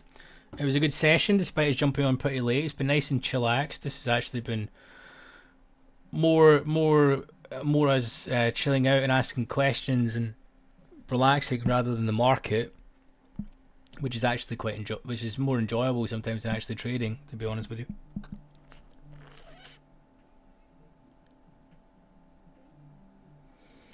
No problem, Sizzy. Thanks for stopping by, dude. If you want to rewatch the stream, let me know.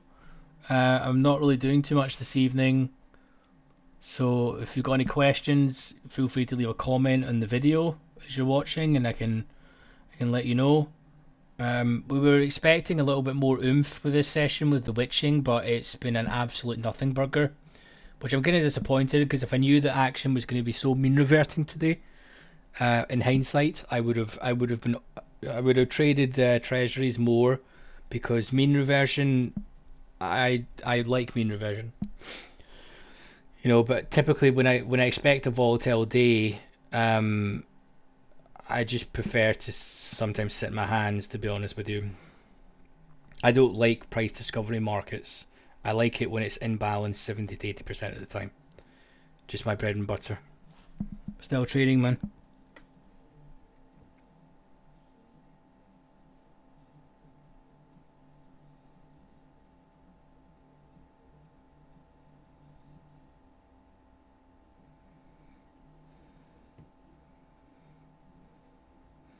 Yeah. Yeah, no, exactly, Neil. Exactly. That's the way that I see it. And to be honest with you, I've been brought up where this is what I don't understand is people post the amount of shit they make online. I've been brought up where what you make as an income is quite personal. Do you know what I mean? I've got no problem running through my statistics and stats and stuff with people, those types of things, but it's just not something that I would ever post online. Like, hey, I got a nice car because of trading or something. That's just not me, to be honest. Um, and you should be able, once you get good at trading, you're able to instantly dissect the bullshit and what is true. Do you know what I mean? You can see through it. That's how instantly I watched one video with that G7X guy or whatever and just knew he was, just knew he was full of it, to be honest. But yeah, Daniel, mean reversion is typically my bread and butter market conditions. To be honest with you, dude. It's my preferred. I like to do a profile extension in treasuries, but I just do not trend trading or extension or buying or selling breakouts in indices. I just get my arse handed to me. So I only really mean revert in I only really mean revert intraday on indices, but I suppose you could say like some of those mean reversion plays are higher time frame trend trades, I suppose, if you want to say that. But so I see it. But treasuries is normally a mean reversion market anyway.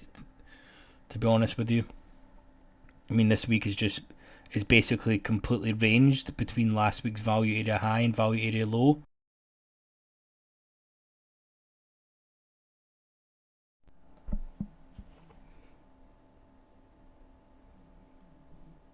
Oh wow, postman, jeez, oh, it's crazy. Didn't realize that as a thing. Is that the case in majority of Nordics?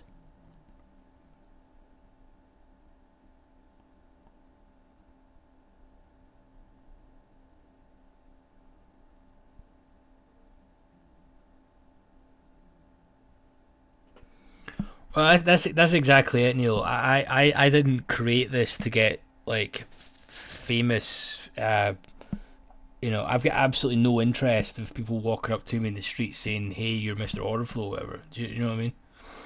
It's not my setup. I'm doing this to build a community, uh, and and basically try and help people because I like the idea of giving back to the community and helping. That's one of my traits, I would say.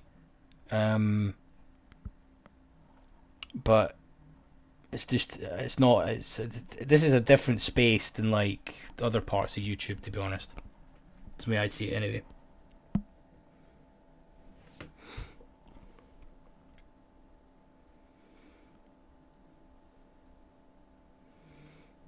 I'm not sure. I know that like Sweden has extremely favorable um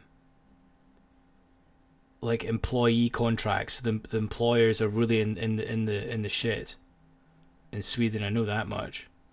Like it's very favorable to the employees. I don't know about posting the stuff, but as Postman has said there, if that's with yeah Finland, as you said.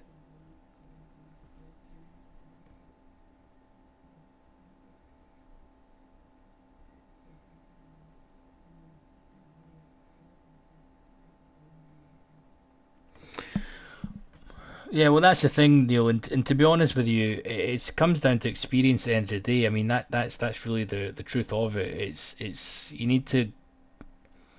It's all trial and error, and at the end of the day, you know, regardless of how good the strategy is or how know fantastic the recommendations are, you still need to press the damn mouse, and on top of it, you still need to be able to manage the trade. You know, people can take a position, get scared, close out for a slight loss, and it goes to the target. People can set the wrong take profit and wrong stop loss, and only take 10% of what the move is, so they take two ticks instead of 20, for example. And that's where you need to be journaling your stuff, so you can see your pitfalls and where your strengths or weaknesses are. It's very much like any other business. If you carry out, in a normal business corporate setting, you would carry out a SWOT analysis on your, on your business, right? You should do that with your own trading. Where's your strengths? Where's your weaknesses? Where's your opportunities? And where's your threats? You know, so you really understand not only the data that's on your charts, but you understand the data that's behind you clicking the damn buttons. You know, I keep on going on about that, but I feel it's extremely important for people. And you don't need to get. A lot of people just say go into Excel and here's a free Excel sheet and stuff. Man, there is no danger I am going into Excel and keying in stuff every day. It's not no chance. No chance am I doing that.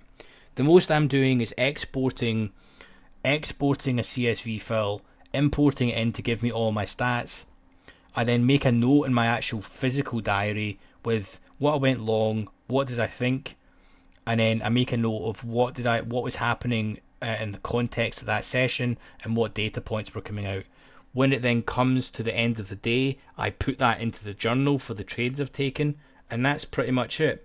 And make a note of overall how did I perform in that specific day, and then over time, I have a tag where I tag days for high impact data days, and then I then note, but that high impact data day was it a discovery day or a balance day, so that over time I can see stats relating to how my performance was for mean reversion in those types of days, and just how my general outlook was for the pre-session for and did my levels play out. The more data you can gather, the better. But I'm not one for writing down an entry price, exit price, the time. That you can do all that with trading software these days. It's I'm not that organized to do that.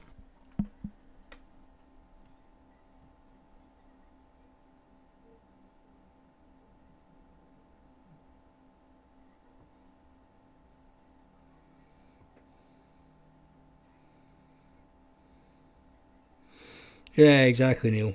Exactly. And it's actually really hard to stream live and trade. Like it's I know people can do it. I don't know how you can entertain, chat, answer questions, watch multiple. It's not possible.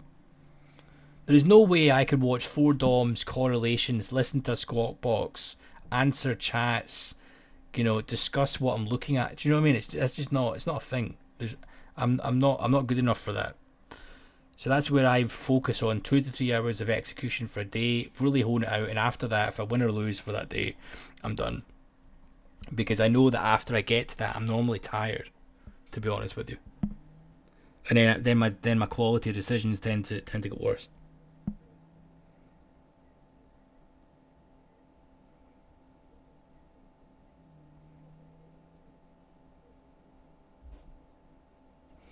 Exactly, Sissy. That's a very good point.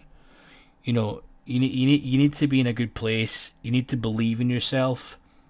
You really need to have confidence in yourself to trading, and you need to be able to say, right, if I fuck up today, I need to go up tomorrow and be able to believe in myself that tomorrow will be a good day. As an example. But also with that way of thinking, you need to think about it as in terms of a good month and a good quarter, rather than one bad day should not mean you go to sleep and feel shit about yourself. Do you know what I mean? And that's where you need to control your losses. The most important thing that I would say everyone in here would benefit from, and it's the number one thing that really made a big difference in my trading, was nothing to do with the setups for making money, because that happens to the byproducts of being a good trader. The most important thing is controlling the down days. If you have a down day, don't make it a down day that goes off the fucking page. You know, that's the part that's really important. Because if you're taking away 3, 4 good winning days for one losing day, you put yourself in a stressful situation for no reason. If you lose an average day there, then tomorrow, then that's cool. Across the month, it's no biggie. And that's the key thing. And if you're incapable of stopping pressing the mouse, you need to set hard stops on your stuff. You know, Set hard stops in your stuff so that when you lose that in a day, it locks you out. Go and get fresh air, so you can't click the mouse anymore. And if you then are the type of person where you go and then undo your hard stops and try and phone your broker, then you need to look yourself in the mirror and say, what the fuck are you doing? Do you know what I mean?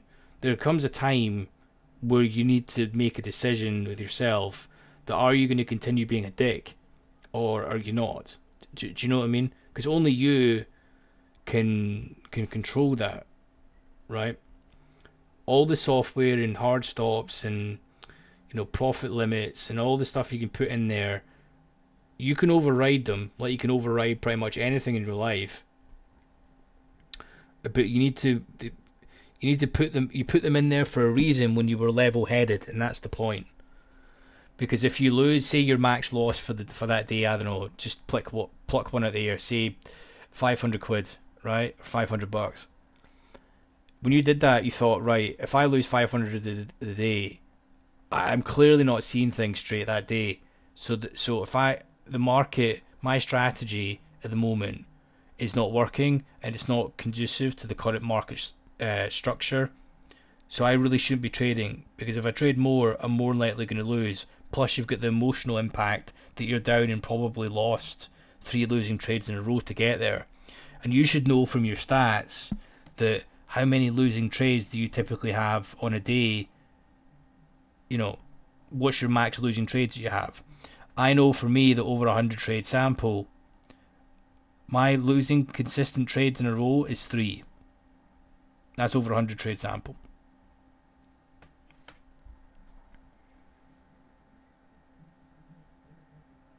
Doesn't mean I start. It doesn't mean I start scaling up risk or anything, but it just gives me ideas that if I lose 3 trades, I know that if I then continue on, it has to be the correct structure for that day. But it means that I'm more likely than not, to have a winning trade. But you're only gonna, if you don't know that data, you're not gonna know that, are you? Do you know what I mean? It gives you confidence, and it should back up your behavior.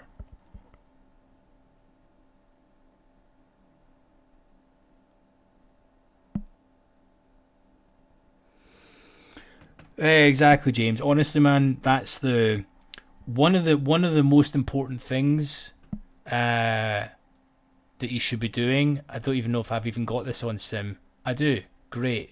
So if you're using Sierra, right?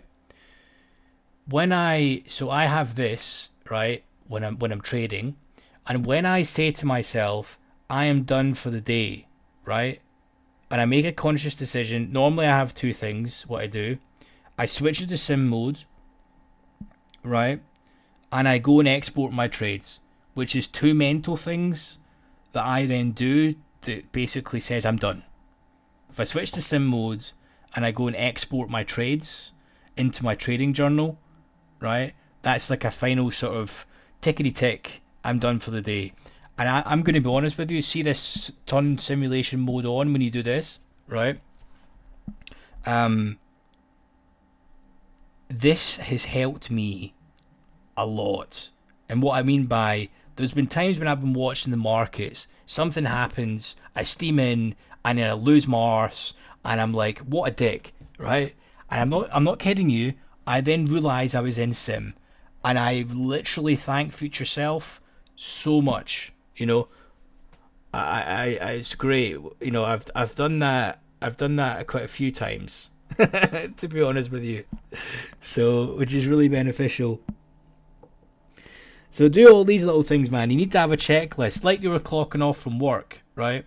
Because if you sit at these charts and you sit and watch them, you will start clicking buttons. Seriously, it's like an advertisement to buy. So have like a almost like a cooling off process. And what you would normally do, you write down your timesheet, you switch to sim mode, and if you make an objective play in your mind to say, right, I probably shouldn't be trading today, I've not had the best of days, or I've just maybe slightly grinded out a small profit, I'm going to now go and enjoy the weekend and chill out, but I'm probably going to be at my desk for whatever which reason, maybe you work remotely, then you can then switch, do what I've just done, switch to sim. I try and do that. I try and do that every day, to be honest.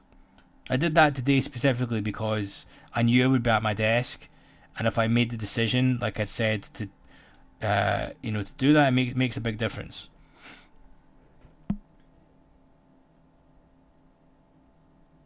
That's what I do. But thanks for stopping by, Sizzy, if you're still here. We've really been chatting a lot here, guys. Hopefully you're enjoying it. We're almost just chatting at the moment. We're streaming charts. They're not even market's not even open.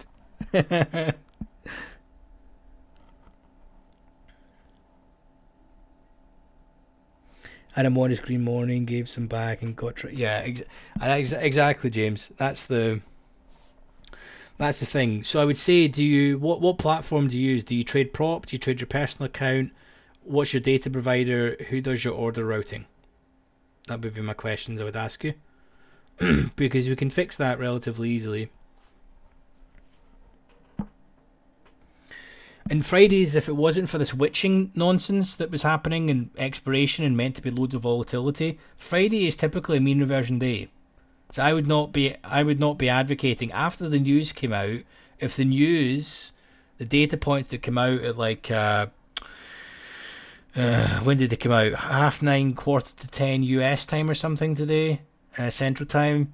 If when they come out and it didn't really extend past initial balance high and low, then the chances of us doing that after those data points, that they were to set the tone. And if we were to have a big extension in Discovery Day, that would have been the time, and it didn't. So then it was just chopperoo from there.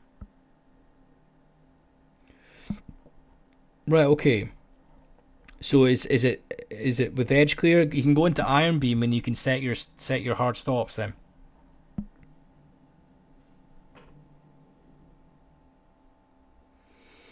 Thanks, Neil. Cheers, buddy.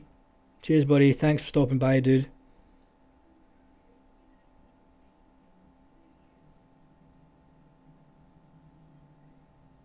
Yeah, exactly, James. I would say if it wasn't for that witching thing, today's normally balanced. And typically, here's another way that I see it. See this big massive move here, right? We had this big day here. Normally the day after this is a mean reversion day. Then we had the day off. We then swept the high, went down to fill down the low, and now we're just balanced around this area.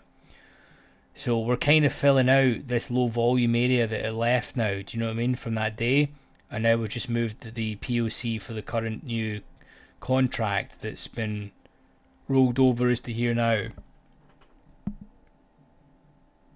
Yeah, I would phone edge clear, James, if you're not up to the tech spec, but you can do it on Iron Beam as well.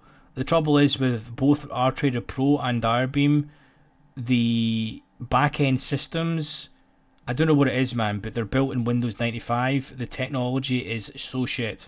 So it may be worth giving your broker a bell and saying, hey dudes, can you set some hard limits for me, please, on my stuff? Like, come up with a good idea, come up with a trade plan for yourself. Not well, we'll call it a risk protocol plan with what's going to be a good up day, what's going to be a manageable down day. Set those hard limits. Phone your broker and say impose these. And also, what you can do as well, this is where your journaling needs to come in, is once you've got enough data, you can see that you tend to do your R, so you basically do badly post 7 p.m. Sorry, 7 p.m. is my time. That would be post 2 p.m. US time, right? So I know that I tend to do my R's post 7 p.m. my time. So I typically don't trade. And the reason why is it's late. I shouldn't be trading at 7 p.m. I've had a full day. Do you know what I mean? There's no need. So if I've not made my money by then, just wait till tomorrow. There's always more opportunities. The market's always moving. That would be what I would do, dudes.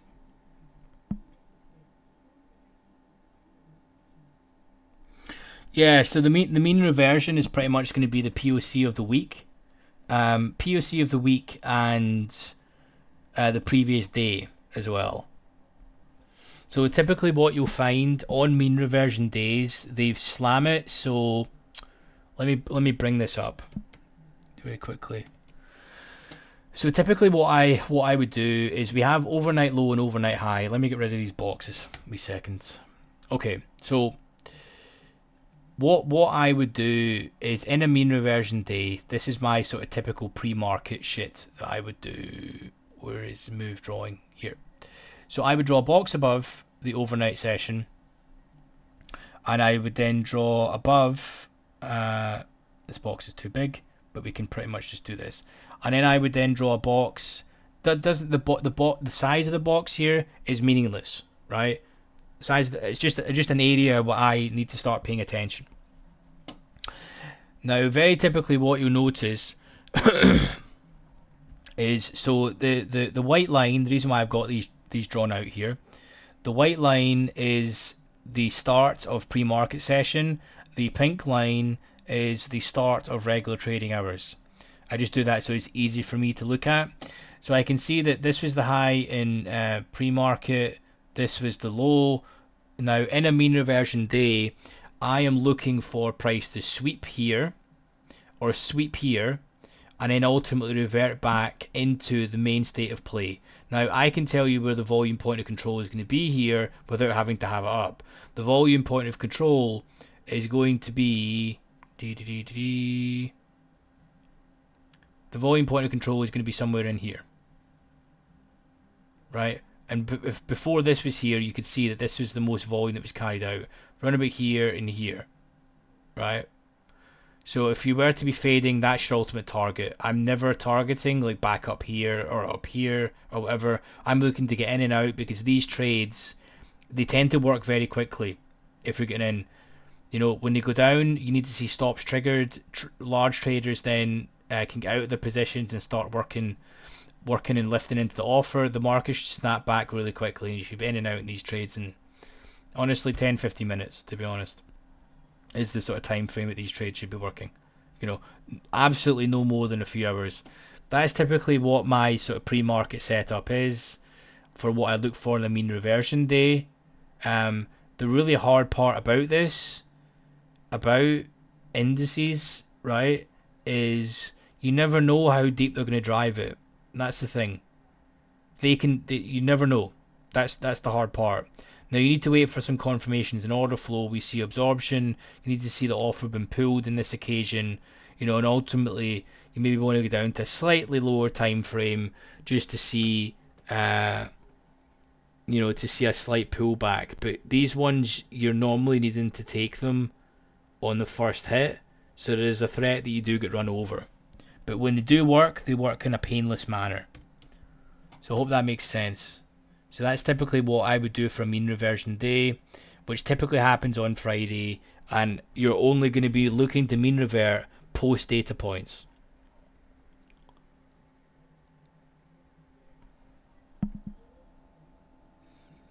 Does that make sense? Have I explained that, Lulu?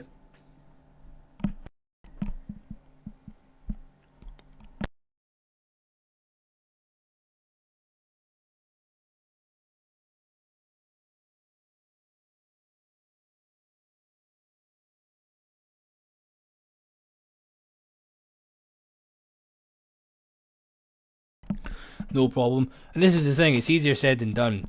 The hard part is knowing how much they're going to drill it, how you execute the position, and what you look for in the depth of market. Yeah, and your volume profiles. I've not got them up in the chart, but that's the thing. I disabled that earlier to show a point, or just not put them up. But yeah, your volume profile, you'll be able to see, all that coming in. It's just the context for the day. I can tell you that Fridays are normally mean reversion days. That's typically the way it is. Just because people are closing out positions, and it depends if it's a light calendar. If it's a light day on the calendar for economic news, then it's normally mean reversion. But when there's nothing bad happening in the stock market, it tends to grind higher because majority of the world is buy side only.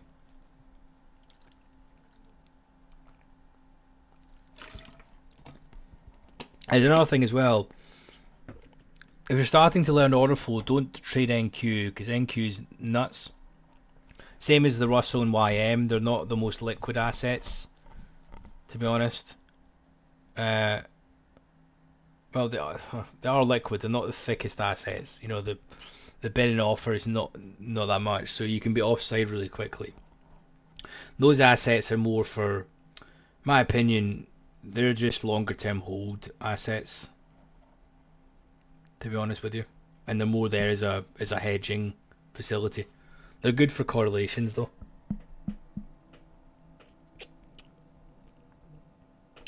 So this is the monthly volume profile. It takes the last 30 days. It's kind of janky at the minute because we've just had rollover.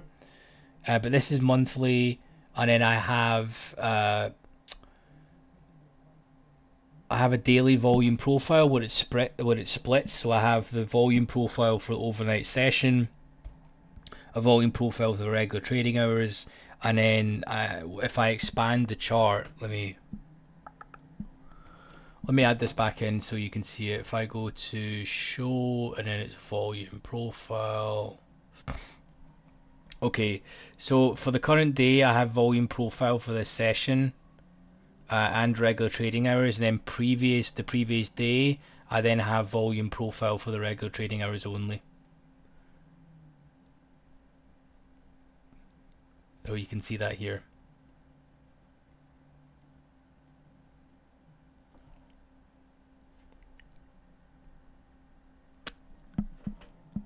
And that's typically it.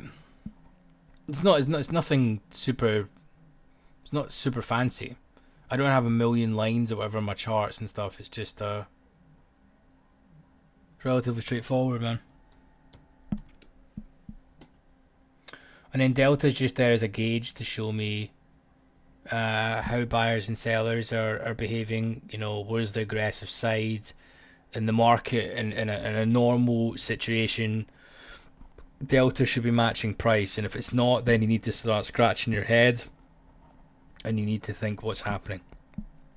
This is probably conducive to rollover because we've been like negative 35k delta in 2 sessions, yet the market is pretty much not moved, which means there's been tons of absorption on the bid.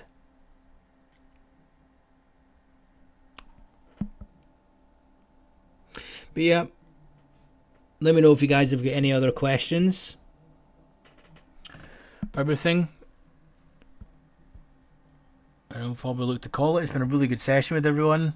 Despite us not having really great market activity, it's been great hanging out. So I really appreciate everyone stopping by.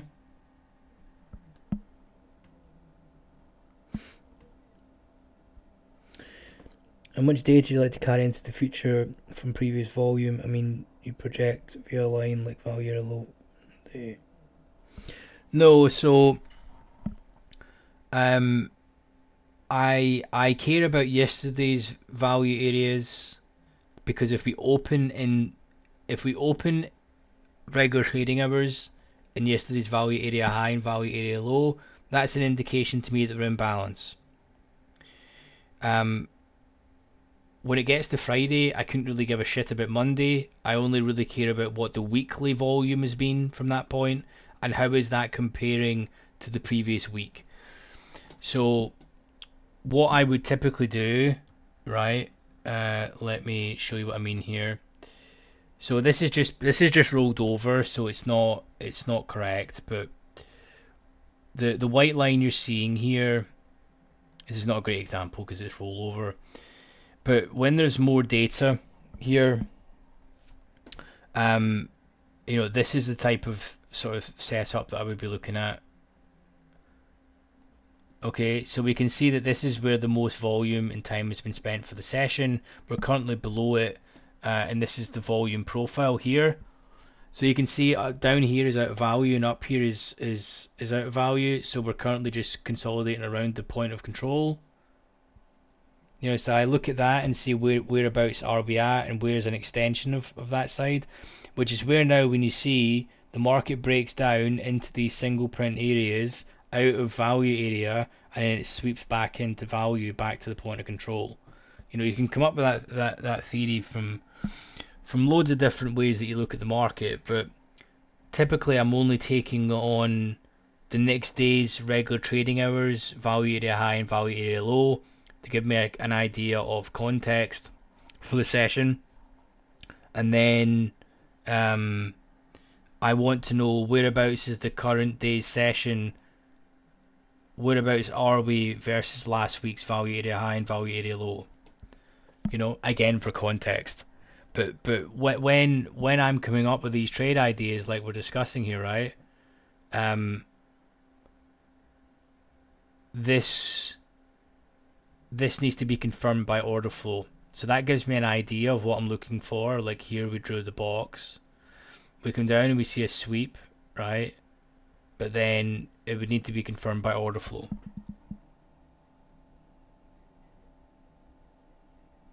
Yeah, so I like to merge the previous weeks, right? Let me bring up Treasuries a little second.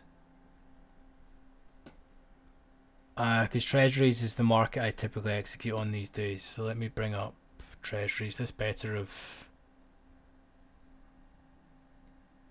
Right. So I'll bring this up. So this is typically what I would do from my Treasury chart, right? Each dotty white line that you see the white line, that's been the start of the week. So for the previous weeks, right? For the previous weeks, I consolidate the profiles. So this is a week, this is a week, this is a week. But for the current session, I keep it like this. So I can now see that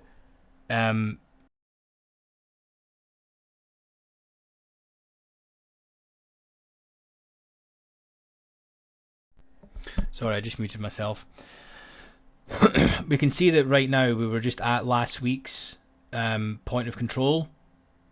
So we weren't really expecting too much. I was expecting as if we were to be in price discovery to break down here and then maybe fade back up, because I was looking to bid. This is the 10-year. I was looking to basically bid if we saw tons of absorption on the bid down here and then lift back into the point of control. That was my sort of general idea. And if it wasn't for the witching, I would have been executing all over down here. But I was expecting a little bit more price discovery today with all the expiry of options across the board. because it was like headline across all squawks that today was meant to be volatile. So I thought, right, if it's going to be volatile, then there's tons of expiration. I'm just gonna take my couple of ticks and I'm done. Like I don't like price discovery. I like it when last week's value area high, last week's value area low. We're currently just in that, so any sort of movement away from point of controls until we break out of these areas, I'm fading back into the mean. When we get down here, I look for absorption on the bid, and look to lift into the offer to get back into the point of control. Same up here, right? Does that make sense? And then also we were accepting price above NFP spike. This high was NFP spike. So I do this on the 10 year because it's one of the main markets I execute on, but the treasuries are they tend to be the same, to be honest. The 30 year and the 10 year look pretty similar, to be honest with you. But does that make sense? So that's how I would, so like when it starts the week, I'll do this. So merge with prior profile, right? So when it starts the new week, this is what it'll look like to me. And then I'll say, okay, so this is the point of control from the previous week, this is the point of control. And then again, we can see that this was the value area high, the value area low, and then we're still encompassing the previous week. So until we break, let me get my trusty rectangles out again. Until we break sort of this level, and then copy and move, until we break here and here, right, we're in balance. And I then basically get to be fading back into, this sort of range, Does that make sense? That's typically how I use market profile. That's how I look at things, and it gives me an idea of the context. I don't take any trades solely off this. It just allows me to gauge the context and the feel of the market for what kind of condition that we're in. And as I've discussed, I don't like price discovery. I don't like it when the market is doing this. Actually, when the market did this, I actually was buying the breakout because I can do that in treasuries because it's really fucking obvious, right? I remember that, but I prefer these conditions. It's just easier on the soul. It's not as volatile. It's simpler. You can crack out 3-tick trades with some size in treasuries, and it's just much easier. Does that make sense? Does that make sense, dude?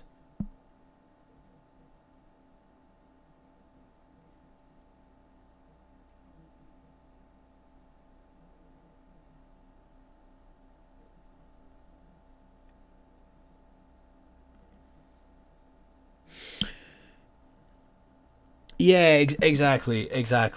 And then if we are sitting, so that's how I look at it when we're in there.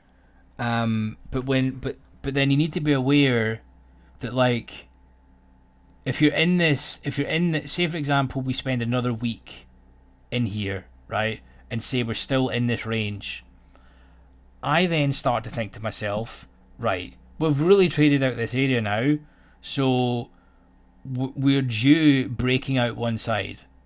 Do you know what I mean? So it's just context in general, because if you continually, so we've hit this level, we've hit this twice now, right? If we come up here next week, hit it again, pull back, consolidate, then hit it again, there is a chance that we're going to crack it. So any time that it goes to crack it, I may be looking to lift into the offer at that time. But again, it's all depends on context and what's happening. And the great thing is, if I do this and go back here, right? This is my typical chart for treasuries. Okay, I have the 5-year, the 10-year, the 30-year bond, and the ultra, and they move very much in correlation with each other. So when we were lifting into the highs today, the 5-year went first, then the 10s, and the 30 actually was a little bit later to the party, but then before news we just couldn't crack. We saw tons of absorption onto the offer and the market was back ticking. And then as soon as we started doing that, I basically got out for like 3 ticks. And then the news came out, and then that was pretty much us. We broke down to these levels, then we've consolidated in this range for the whole session. But it's easier to take breakouts in these because you get so much more time, and they'll like lift into the offer. So they'll take this price, and then they'll reload.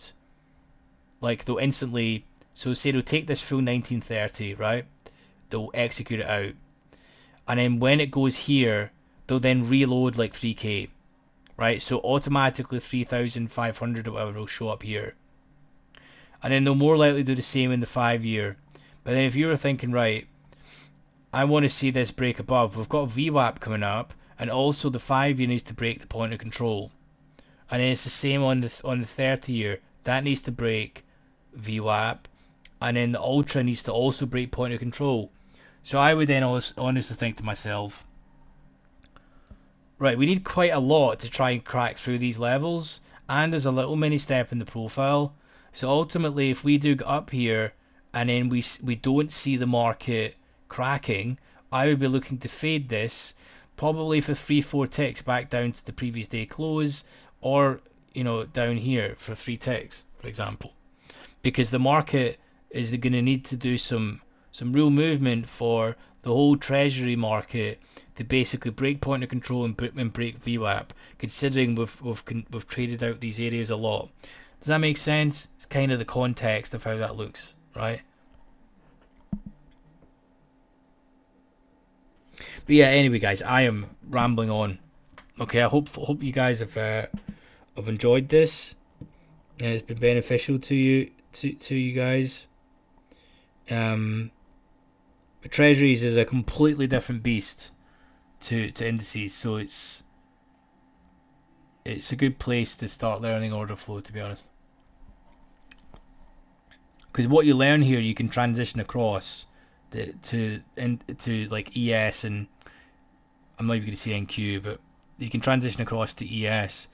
But the one thing is, it doesn't smash through levels and really take stops. I mean, it did today, but it was like, it was like 4 or 5 ticks. I mean, look at the 30 year. It basically hit it by a tick. How often do you see ES, stop running or whatever like a tick? It doesn't happen a lot, whereas it's much more common in Treasuries, and it's easier to see the absorption. So that's mainly why I trade it, to be honest.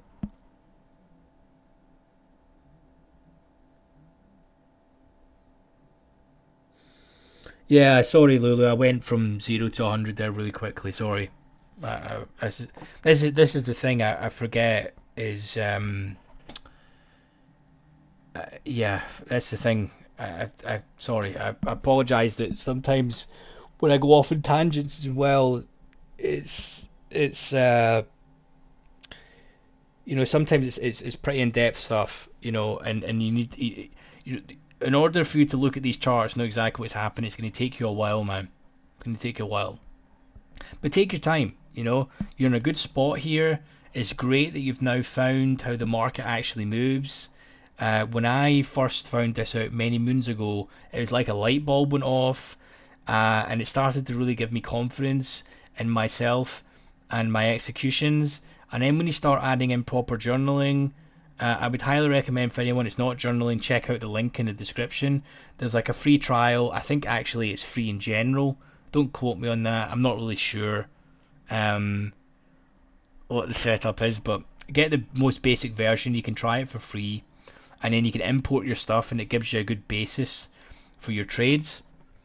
And then you can start really working in your edge. That's the key. Spending an hour with your journal a week is better than probably watching the charts for 4 or 5 hours. Seriously, because you get to then know your own behavior.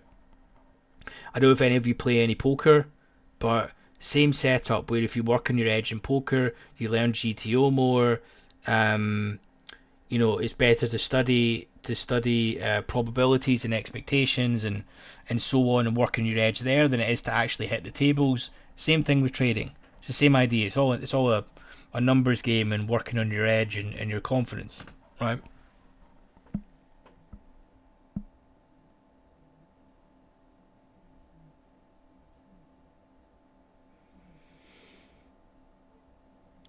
Yeah, Scratch, definitely, dude. I mean, what I would recommend you to do is, and the reason why I would say this is important for treasuries, and I'm not just saying this.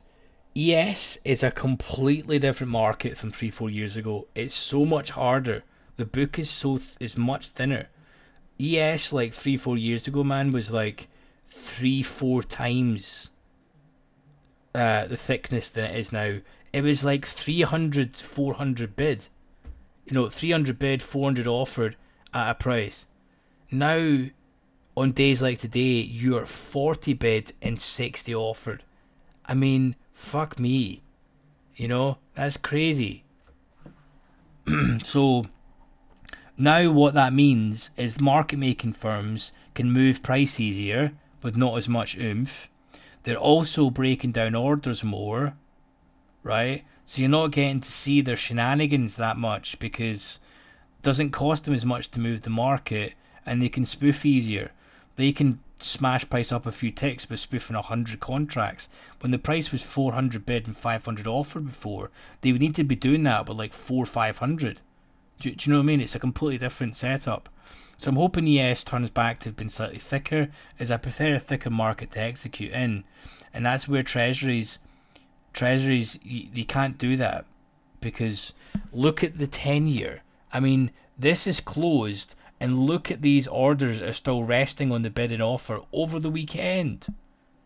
There's 4,000 contracts here, it's sitting over the weekend. It's crazy.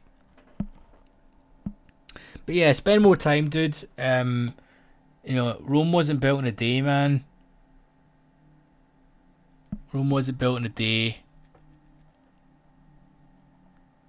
And if you got any questions, feel free to let me know. But a lot of the time, you need to just know what you're looking for and practice. And you're probably thinking, how do you manage to watch 4 at a time? And the answer is practice. When I first started, I couldn't even read one. And then before you know it, you add on one, then you add on two, and then before you know it, you're looking and you can glance at them really quickly and you can just see, okay, they're absorbing across the board here. The 5 years just taking the next price. Is the 10's going to do it? You get in sync and synchronization with the market.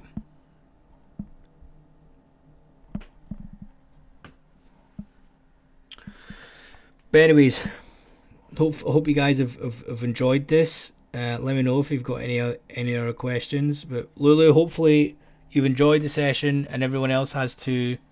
But let me know if you guys get any final questions before we look to call it. I'm probably gonna go and grab a bite to eat and chillax. I'm glad it's Friday. It's been quite a long week, this one. Good one actually though.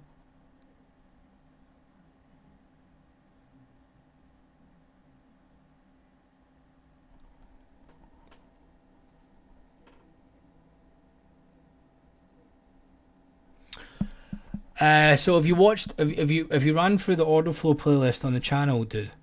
Um, I would watch some of the stuff on the channel. The one like how to read the DOM. That's probably going to be your starter. Uh, you know, you need to think about which future markets suit you as a person. Check out the tick to commission ratio for that. With which future market should you trade? Check out the correlations one. Then look into some of the order flow examples. Um, and then you need to look at what platforms you're using as well, dude. You need to check that out.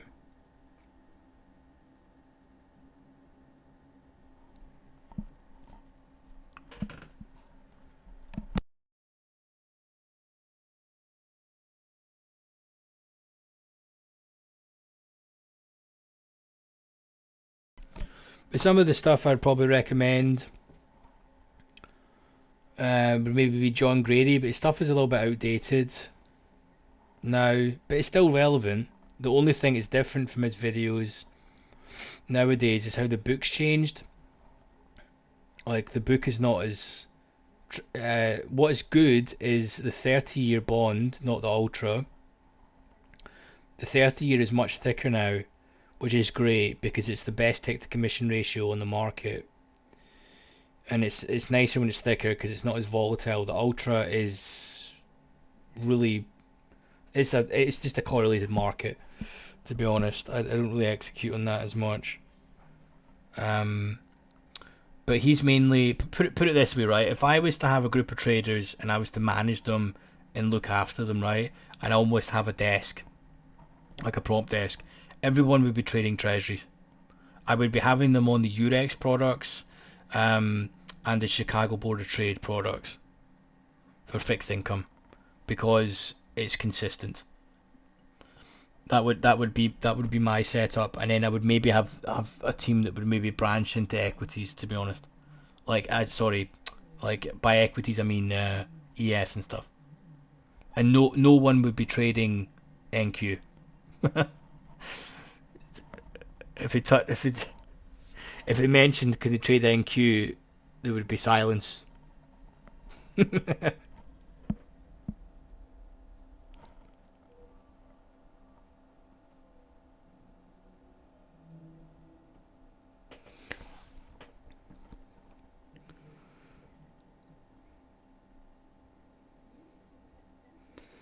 Yeah, Scratch. Check them out if you got any videos. Lulu, start with the OrderFlow playlist. The link is in the description of this video.